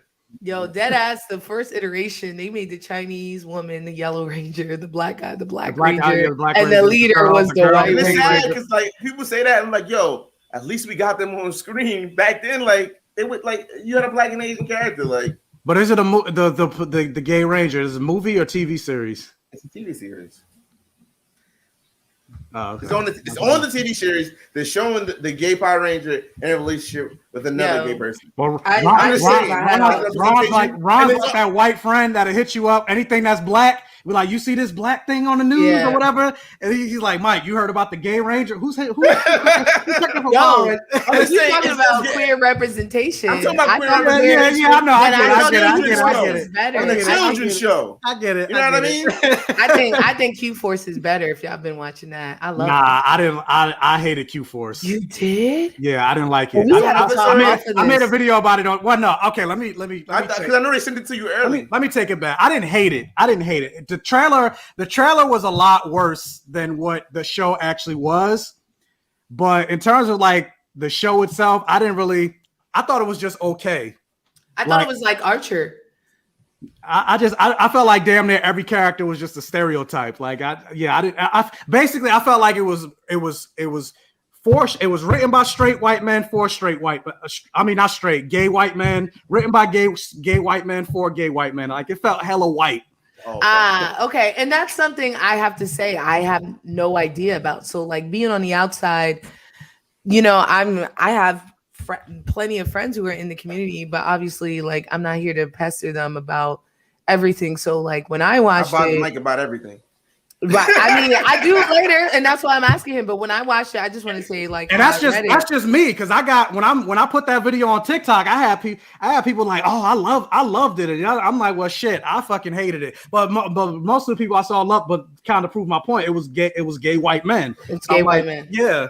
So I'm like, well, that's just like they cape. I had like one black guy in the comment that was like, "Oh, I loved it," But again, art is subjective; it hits everybody differently. So, like, if you loved it, if you love Q4, it's good for you. But yeah, I didn't. I think I liked that Wanda Sykes character was like, I liked her. I liked that, like, they even had the sassy black girl at the end of the show. Yeah. I didn't finish it. But the only thing that kept me interested in Q-Force was just the novelty of the fact that it's something I've never seen before, like an animated show with all queer team, voiced by queer actors. Voiced by queer actors, written, directed by queer people, white people, but. What I liked about it, and like you said, it is white people, but what I liked is that they showed that they're being discriminated because they're queer, and it's a shame because they're the best. Mm-hmm. You get what I'm saying? And that was something that was a narrative that I could like relate to. Like they're the best, and they have to do their best every time. I mean, but you could relate to it on the aspect of being a black woman. That's what I'm saying. So that's why I connected to it. I thought you said you couldn't relate to. I was I'm saying that's why I connected to it in the way that like I used to like connect to Laura Craft in a way like she was a black woman because I hadn't seen a woman be the head of a Blockbuster as an action star before then. So then, Ripley, yes, I saw Ripley and Sarah Connor, but both those movies came out before I was born. Yeah. So like in my childhood growing up, I did not get to see advertisements for a woman. So when I saw Angelina Jolie pull up, even though she didn't look like me, I started in my head, I was like, ain't she half Latina or something? You know what I'm saying? Yeah. Like I started connected to her because I'm like, she's a woman and she's badass, but she's also feminine and I want to connect to her. So then in the same way, that's how I took Q-Force because I was like, I can see being marginalized, being put in, even though you're the best because of you identify with the community or you're with the community. But I could also see, I know like the Boudier, what's his name? The What? I'm sorry, I called him Buttigieg or whatever, like that type of like white man. Pete Buttigieg, yeah, where he's like, put in there like, look at what we're pushing out on the queer narrative. We're helping. I think the plot of Q-Force was more interesting than like the characters. That like the plot of it is what kept me interested. But in terms of like the characters, I feel like the characters were all like caricatures. They were and I'm a big character guy, and I didn't feel anything or really learn that much about any of these characters by the end of the series. We knew everything about Wanda's character. She was probably the only one. Yeah. How many episodes was it? Like 10. They're short. They're like 30 minutes, but it's entertaining. It's funny. They got good fight scenes. And I like the way that they navigate with like, because I didn't hate it. I thought it was the first time I seen a gay man sex scene. That's not them making out and like just their legs moving around. It was a full on. He was busting. Is that not? You ain't watched Brokeback Mountain? He was knocking it out the frame. I mean, Brokeback Mountain, but they did it as a spectacle, no? I mean, like this was like a serious, his straight homeboy gave him advice. And then he said, well, I'm about to bust it out the frame. And he did. And I was like, oh my God, this is on screen. This is crazy. I know Ron, I don't know, but I enjoyed it. I'm sorry. We totally off task, y'all. We can rate this. We way off topic, but let's go back to the second post-credit scene. Like, do you feel like Xialing is actually going to be a villain, or is she going to take over the 10 Rings and like reform it? I don't know what they're going to do, because the 10 Rings is like a new thing. It's like the MCU and the MCU. It's not really a comic book thing. So I'm like, are they making this like the Hand, which would be really dope? No, we ain't never really going to see her. Yeah, that was for us. If y'all think we barely saw her in this movie. I think it was just to show where she's going to end up. And when Shang-Chi or someone needs something, they're going to roll up, and then she's going to be like the Chekhov's gun. You don't think she's going to be a major part of like Shang-Chi 2? Or 3? I don't think so. Maybe 3. Maybe 3. But I don't really think so. I think she's going to be like Chekhov's gun, like we need something. And she's like, yeah, I'm the Hand now or something, and then like that. I would have preferred if the Hand was in it. If it is the Hand, and we do get Daredevil in the MCU, and I mean, some things could happen, I would have loved to. I hope we get Daredevil in the MCU. Mm-hmm. There's still, teases of him being a Spider-Man. Well, we don't know yet. Mm-hmm.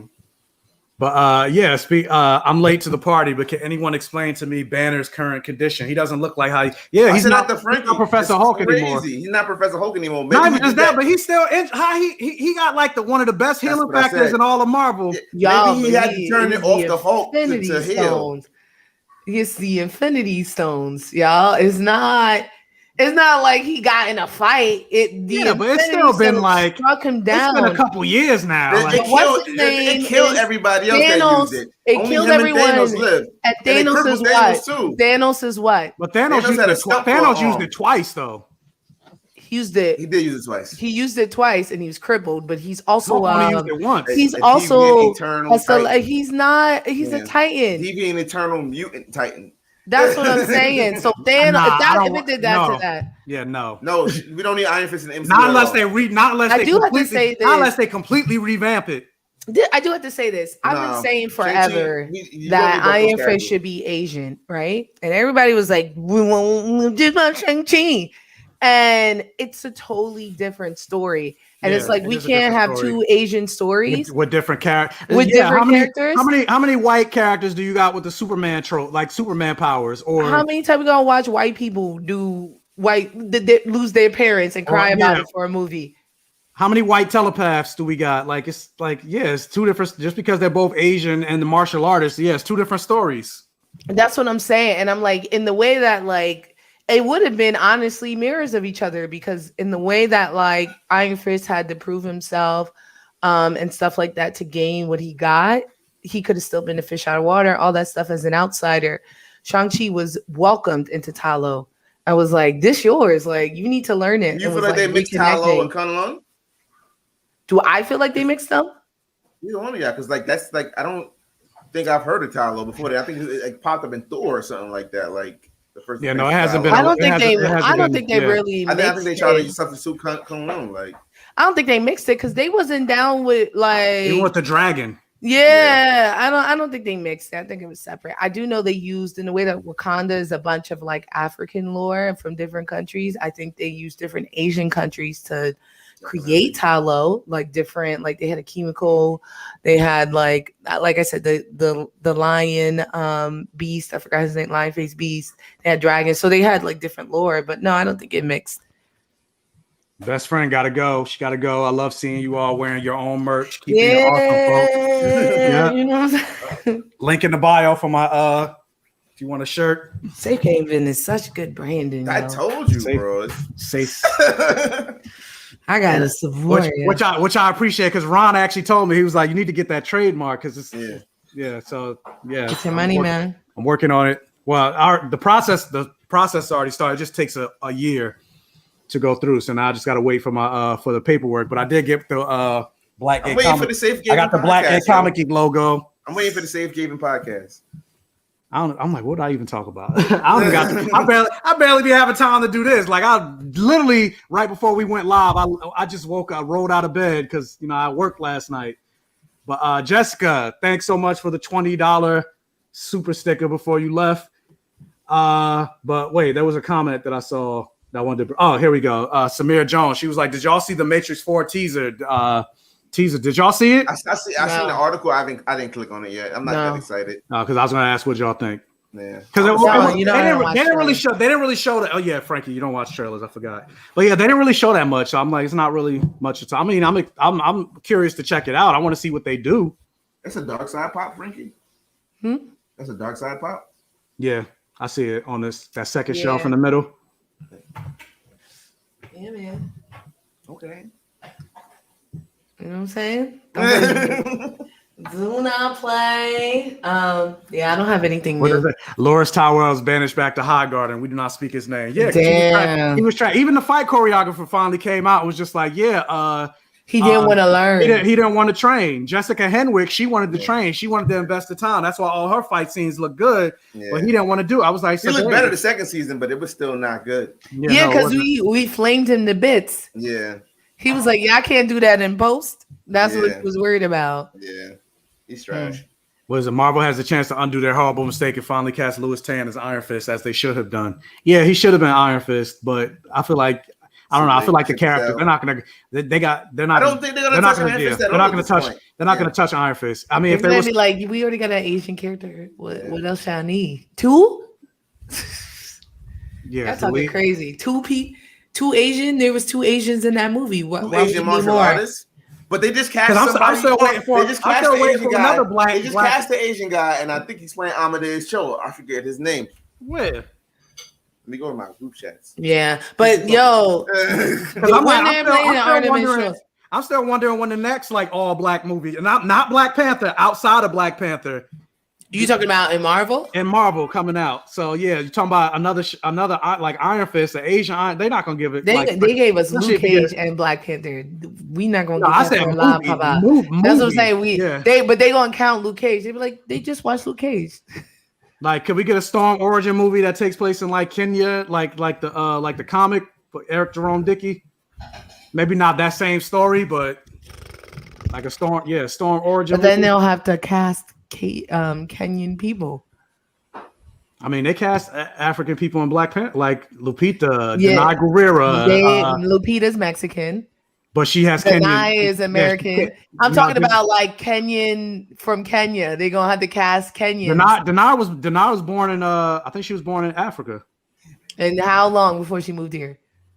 I'm not sure. She's not African. She's not like she's been Americanized. You know what I'm saying? You say people get mad, but Lupita's definitely Mexican. I forgot who I was just talking to. No, she's Mexican, but she has Kenyan roots. She's Kenyan blood, right? Yeah. Park Si-joon, and they just say he got a role in the MCU, and he looks pretty young to me. He was in Parasite. Oh, and you're saying he'll be? I think he's going to be. But the whole point about Amadeus Cho is he's like.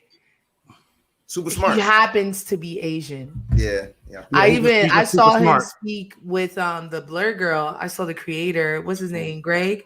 Greg Pak. Greg Pak. I saw him speak about the character, and he's half white, and half Asian, and that was his whole point. That like his character happens to be Asian, so if they do one, I don't think it's gonna be. It's not gonna give what you talking about is supposed to give in terms of Asian culture, and you know what I'm saying. He's gonna be American, is what you're saying. He's gonna be American. Asian. That's Asian. Yeah. So he's gonna be what's his name? It is. He's gonna be Anthony Mackie. Ooh. You see how that feels? Yeah, it's just a little sour on the tongue. It's a little. It is representation. It is representation, but it just tastes a little different because they're like what we saw in Shang-Chi is Asian Americans, right?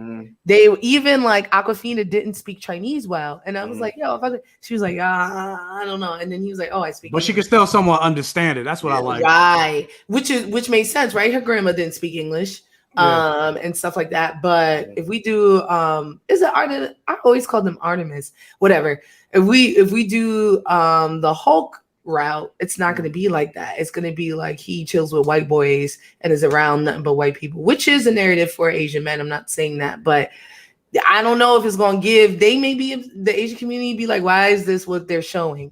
You get what I'm saying? Like, why is this the second character they picked? He's been teased since Age of Ultron, technically. So because they brought in his mother. Yeah, and they keep teasing that for us. They keep teasing like Young Avengers and the Champions, and he is a part. He is a prominent member of the Champions. So maybe that's fair.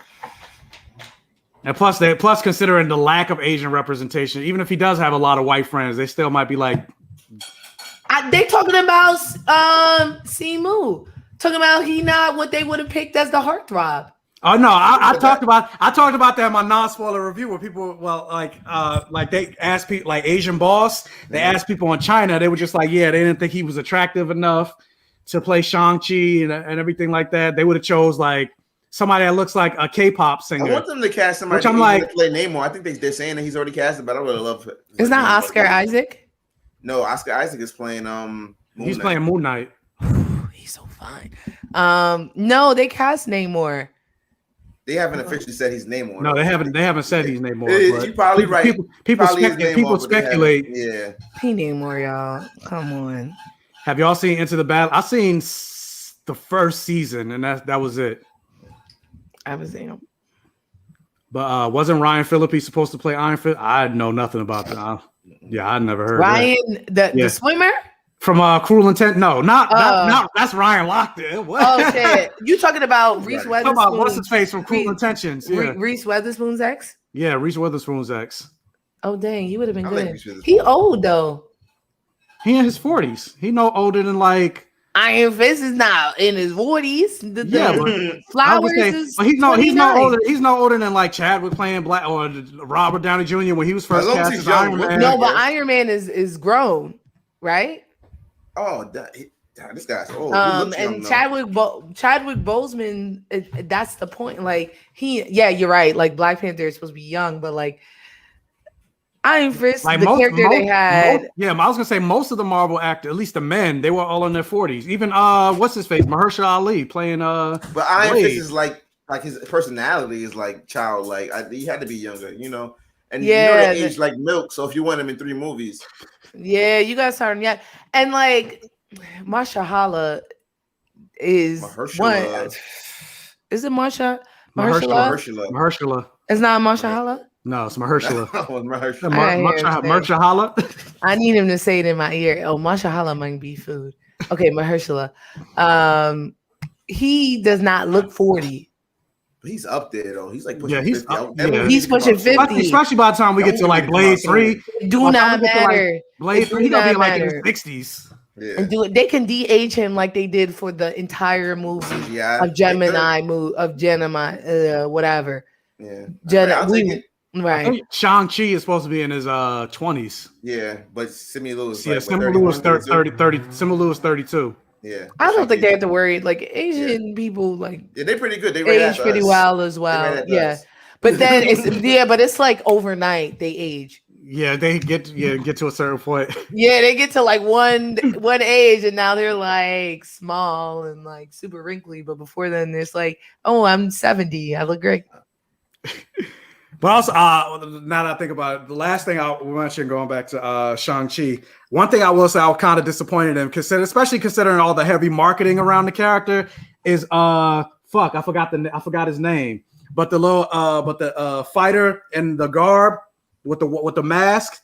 Mm-hmm. Yes. Death Dealer. Yeah, Death Dealer. There we go. Yes. Instead of how heavy he was part of the marketing. Yeah, and his character was basically a nothing character. I was like, oh, come! I thought he was gonna be like Marvel does that all the time, right? They do. Where it's for us. It's basically to sell toys. About the Abomination being in the movie. Is that what's the name? Tim Roth. Yeah. Yeah. No, they said Tim Roth came and voiced the character. Came back. So that's that Abomination. Didn't the Hulk kill him? Nah, he got locked. He stopped right short of killing him. Yeah, he got locked up in a shield prison. Yeah. What are they doing? Supposedly, supposedly they did come out and say that they're gonna have more with the character. Like, there's gonna be more to come with the character. So Thunderbolts, maybe, because we know what's her face. Thunderbolts. Contessa Valentina is rounding people up. Yeah, and like Falcon and Winter Soldier, and even at the end of Black Widow. So they need to just bring the Punisher back. But no, they made him look more comic accurate. And, I didn't even know it was him at first. I'm not gonna hold you. Yeah, I'm not gonna hold you. I was like, who is this? I love that. And what if they went through the Hulk again? So it kind of confirmed, like, we all knew the Hulk, Incredible Hulk was canon, but the what if story kind of confirmed it. Yeah. I'm still just like what Betty Ross said. Like, they ain't even. She gone. My man is trying to get with Black Widow. Betty Ross is gone. But yeah, Mark Ruffalo, like, he's starting to look like when he showed up at that post credit scene. I'm like, dang, he is he's done for anyway. I think like in She-Hulk, he's gonna be done. Like, you know what I mean? Yeah, I'm glad. I can't wait for She-Hulk. Yeah, I don't think he's making it out of She-Hulk. Not in terms of like I think he's gonna die, but he's the character is gonna be. Yeah, I think the character is gonna be done after She-Hulk. Yeah. But I mean, I'm fine with it because I feel like they don't know what to do. They don't know what to do with the Hulk. No, and they could give some of the good Hulk storylines to She-Hulk if they plan to do that. But I don't think they will because they said She-Hulk was going to be a comedy. So yeah, they said it's going to be a comedy. So and she's going to be breaking the fourth wall, which I mean that did happen. Yeah.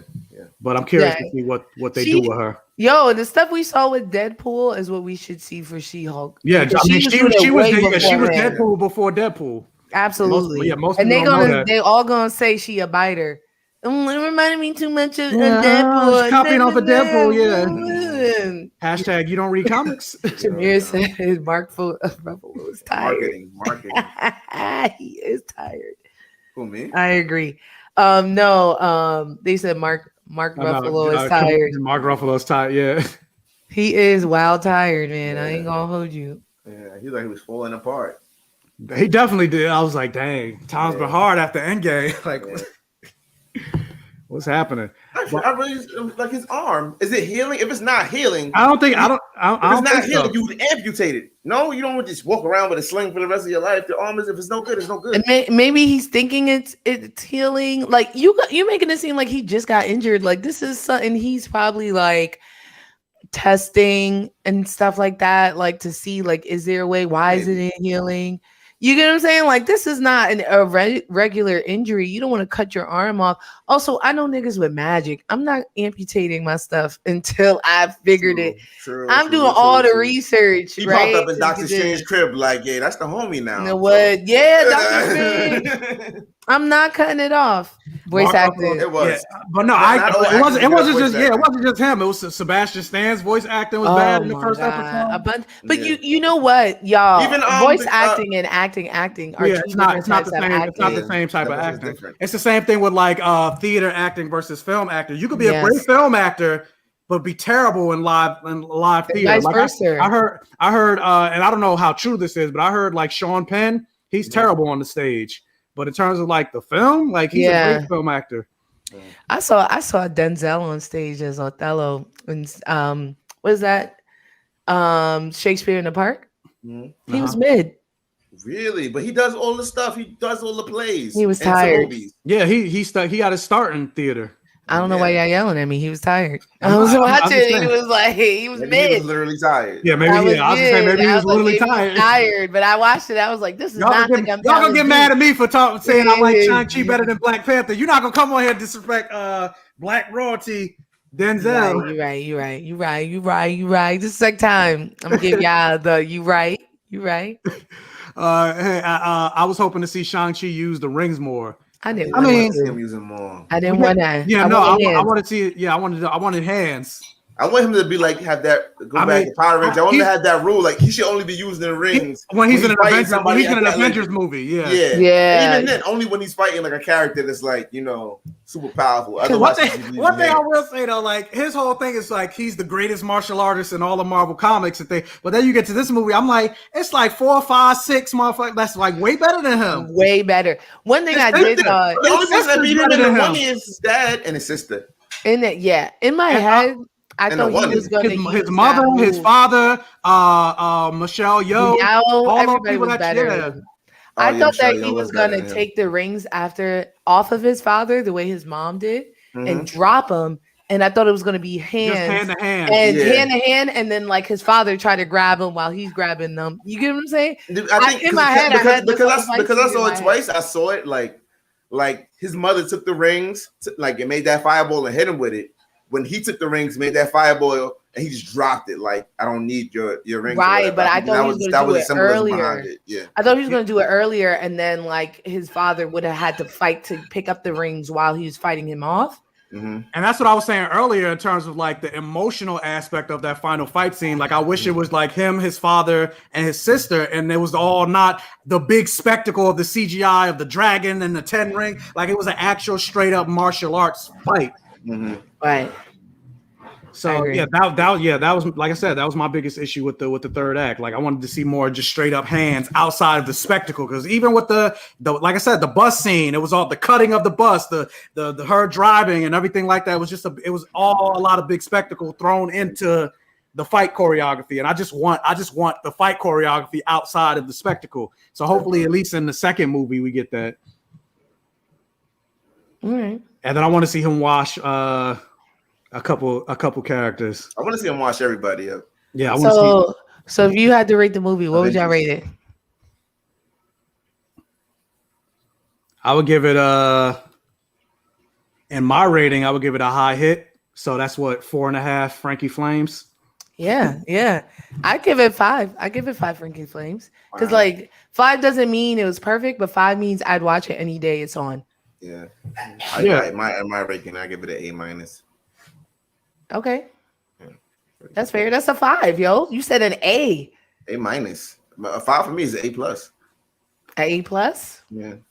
Then maybe 4.5 Frankie Flames. But like the stuff that we had issues with were so minor. Yeah. You know what I'm saying? It wasn't that I was like, I can't get jiggy with this. But I think what hurt the film in itself, and it is not the film's fault, it is an origin film. Like the only Iron Man is the only origin film that's like perfect. I can't. Right. But even still, and that's why I think I gave it a 5, because like Marvel don't really know how to do origin films. They don't. No, Doctor Strange's movie was terrible. Terrible. And by the time they got to Ta Lo, I cared about every character. Thor's first, even though I like the first Thor movie better than a lot of people, you think about his, like, that first movie was, yeah. And I mean, so much of the lore, and that was something else I wanted to bring up too. I was explaining to someone like how much white people assume we know their culture, because we do, right? We do. Norse lore and Norse mythology is taught in school. Like I remember learning it in English class. Yeah, we learned all the Norse, Greek. So they never has to build Asgard. They never build Asgard. No, they never did. You get what I'm saying? But then when you destroyed it in Ragnarok, it was just like, I was like, who gives a fuck? Yeah. Like, even when the 3 died, I mean, I forgot they died. If 2 was a better movie, then you would have felt it. I think a lot of stuff that Marvel is doing right now is making the old movies better. Like Age of Ultron is a better. Yeah, Age of Ultron is better because of like WandaVision and things like that. Yeah, exactly. And I think a lot of that's happening right now. But either way, Thor has even Thor 5 iterations, 4 iterations of Thor, right? Endgame made me like Thor: The Dark World better. Even though I still wouldn't go back and watch it though. But it's still, that's what I'm saying. It didn't make. I didn't watch Endgame. Nothing made Iron Man 2 better. Iron Man 2 was a commercial for the Avengers. But I just there's so many things. I'm like, I'm not seeing into their culture. They're not painting the world. There are 3 Thor movies and a Loki TV show, and I still don't know shit about Asgard if I didn't read a comic. Yeah, that's true. That's true. But I was gonna say, Kelly, like I would love to see this fight. The greatest martial artist has never managed to defeat Elektra. Waiting for that MCU showdown. If they do Elektra, right? They bring Elektra back. I like Elektra and Daredevil. I was gonna say, have they fought in comics? I don't know. Really. Elektra has fought a lot of people. I've never really been into that. Yeah, I've never really read a lot of Shang-Chi. I read Elektra. I read for a while. I read her Thunderbolts too. I read a couple of solo ones. I don't think she fought Shang-Chi. Maybe she did and I missed it. But I would like just because Elektra is like one of the best female fighters in like or fighters period in comics. Yeah. But yeah, I didn't dislike the first Thor movie. I didn't. A lot of people hated it. I didn't hate it. I liked it, but I didn't hate either the first or the second. I just didn't. The second wasn't rewatchable. I think the best part of the second movie was Tom Hiddleston cosplaying Captain America. Yeah, that was a good cameo. And I love how they was able to keep that secret. Like even though I remember the audience reaction, but I saw a review that said this wasn't really a Shang-Chi movie; it was a Mandarin quote unquote movie. Yeah, like he did. It felt more like it. Yeah, and that's why I wish they kept him alive. I want a Mandarin action figure. I want when he had the ponytail and they showed the little scenes of him fighting in the past with the horses. I need that as an action figure. Hell, show me that as a Disney Plus series. Like I want to see him conquering. Yeah. Going through time, that's another way to keep Tony Leung in the MCU. Like, yeah, because like I said, I'm disappointed that we're not gonna see more of him. But we've been talking for what? Hour and 51 minutes. She had to go and she hung out. Frank. Yo, I hung out with y'all because y'all Hollywood. And I was like, I know this is going to be 8 hours, is what I told you. You tried to get me not to work yesterday. I was like, I'm not going to get no work done because y'all not going to talk to me for 1 hour. Yeah. And I'm absorbing all the time because I'm like, when the next time I'm going to be able to get Frankey on here? Like next year? You can't be on live with Jet all the time. Y'all really ask. Yo, they be acting like I'm Hollywood. Like I say no all the time. You do. You be like, I would, but I'm not going to be here. And it's hard. And y'all got to share. And y'all got to share too. Right? Y'all got to share. There are other Black creators on YouTube. We got to share. I want to talk to, you know what I'm saying? A lot of them don't know about comics as much. So I come in here with my expertise. You got to share. That's fine. We share, but whenever look at y'all, y'all look like little kids. I'm like, whenever I ask, you need to be like, yeah, I'll be there. I don't care. Like, oh no, I got to pry and get I don't care. Like, I do not care. Talk about Sharonda. Otherwise, if you tell me no, I'm gonna say it's a hate crime. Like, oh yeah, every time I'd be like, oh, my mom's birthday's tomorrow. I can't make it. You'd be like, you homophobic. Because it's true. Like, I'd be like, I got surgery scheduled tomorrow. He'd be like, homophobic. Yeah, it's homophobic. Right? But any last but yeah, I like the first Ant-Man too. I didn't like Ant-Man and the Wasp. But yeah, any last parting thoughts or predictions of what you think you're gonna see besides an Avengers, Shang-Chi 2, where we're gonna see Shang-Chi again? I mean, they talking about he's gonna show up. He's gonna show up in a Disney Plus show. You think the 10 Rings might get a Disney Plus? Would it work as a Disney Plus show? You think? If they were going the route of making her the Hand, it would be good as a Disney Plus show. Is she gonna end up working with the Power Broker? I don't know. She could end up working with Kingpin. Yeah. Nah, they're gonna have King. They're gonna have King. I mean, yeah, but I would hope they bring back Vincent D'Onofrio. Vincent D'Onofrio. Vincent D'Onofrio. Kristen Ritter and Charlie Cox are the only ones I want to come back from like the next Netflix. Not even and Simone Missick. Simone Missick is Misty Knight too. Yeah, she was amazing. Yeah, we get it. Yeah, but yeah, like, but I would love to see them come back from the Netflix universe. But yeah, like, there's so much that they could do with like the 10 Rings and Kingpin and everything like that. So hopefully, about just crime organization in general, they could just, or the bar with no name. Let's come on. Oh, that'd be dope. They got enough magicians now, right? Do they? I don't know. Yeah, like we got Baron Mordo, actually, last thing I will say, because I'm like, there was one more thing I wanted to bring up. Now I remember. How the hell? First of all, you remember at the post-credit scene where Wong summons Shang-Chi to his lair, and then they try to dissect and where it comes from.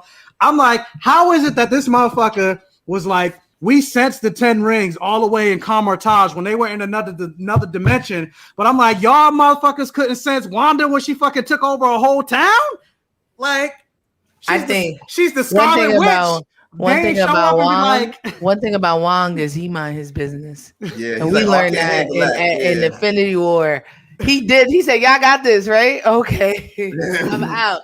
And he ain't pull up until that's all I thought about. But I was like, we sensed it, and all the way, y'all ain't sensed Wanda. Like, where's the Sorcerer Supreme at? Like, he probably looked at it and it's like, that's just one town, and what's the name? And it wasn't she technically wasn't a big threat. But that's your job. Like, but according to the prophecy, 3,000 people. And I was gonna say, but according to the prophecy, the Scarlet Witch is a threat.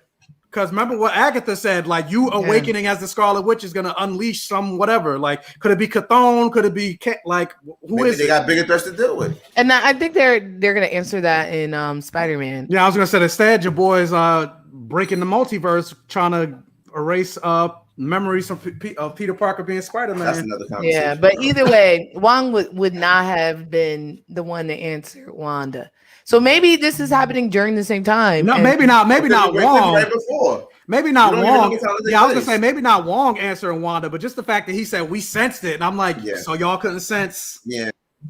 But they never said they did. I still think that nobody pulled up. Doctor Strange is somewhere else doing something else. I don't even know if that Doctor Strange in the Spider-Man movie is Doctor Strange. So. Yeah, a lot of people talking about that. All right, y'all not gonna get Mephisto I'm getting off this call. I'm getting off this call, y'all. I'm trying to add on another hour. I'm over this. We gotta go, yo. It's not Mephisto, but that's the only thing. And then also, like, why is it that they sensed it during that battle? But yeah, when Wu was using the 10 Rings for like 6,000 plus years, and they wasn't around for 6,000 plus years. But they were also insinuating that everybody knew he maybe it's working special, there. Maybe because he sorcerers was entire low. I think but I think that they were insinuating. This is what I'm talking about. He wasn't well done. Well, they weren't talking that he had his ties to so many things and so much corruption that everybody knew what was up with him. Like everybody who needed to know knew. And then there's what was up with him. When he used the 10 Rings, they're blue.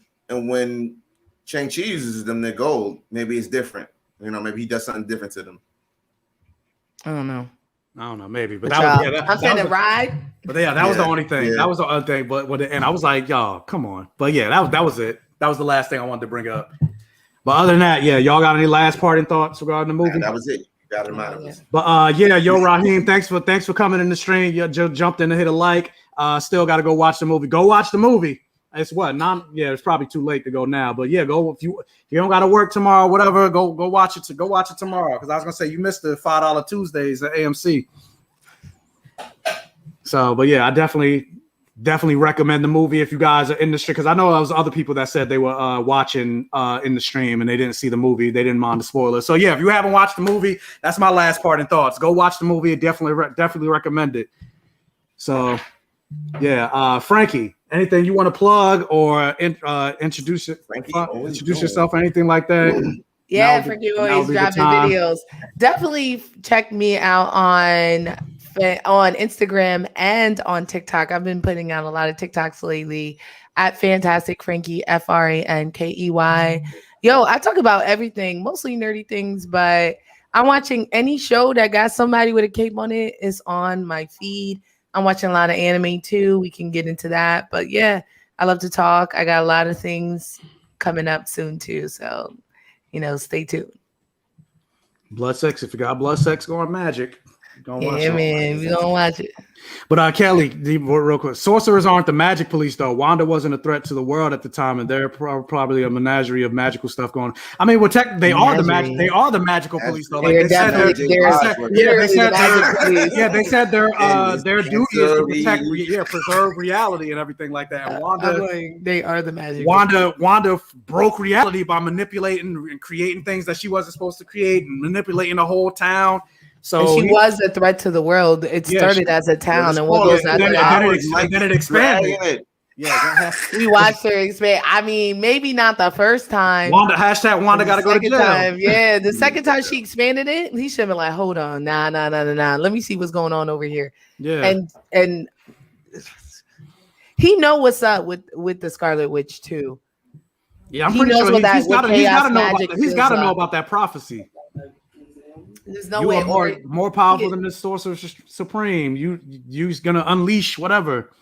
So. And he knew she was kind of using chaos magic. He knew it wasn't amplifying. You know what I'm saying? Like from what he's seen Wanda before. He's seen her work. She's making something out of nothing, and that's not natural. Yeah. So yeah, but anyway, Ron. Introduce, plug yourself or whatever. Ron from Unity Comics. What do I have coming up? I got a lot of videos I'm probably gonna post on Instagram soon. I got some time off. There's a lot of comic books I want to talk about, a lot of black books, and I got some reviews coming. So you can check the site and check us out on Instagram. All right, so yeah, guys, thank you guys for joining the stream. If you haven't hit the like button before you go, hit the like button. And be on the lookout for me. I'll record my review for Q-Force. I also going to watch Mortal Kombat and Battle of the Realms and record my review for that. I saw some of it. I ain't finished it, but it's pretty good. It's dope. If you haven't checked that out, watch that. And just be on the lookout for anything else because I'm like, I don't know what else I'm reviewing. But yeah, so thanks. Follow us on our social medias. Link in the description below. And thanks for joining us in the stream. And we out.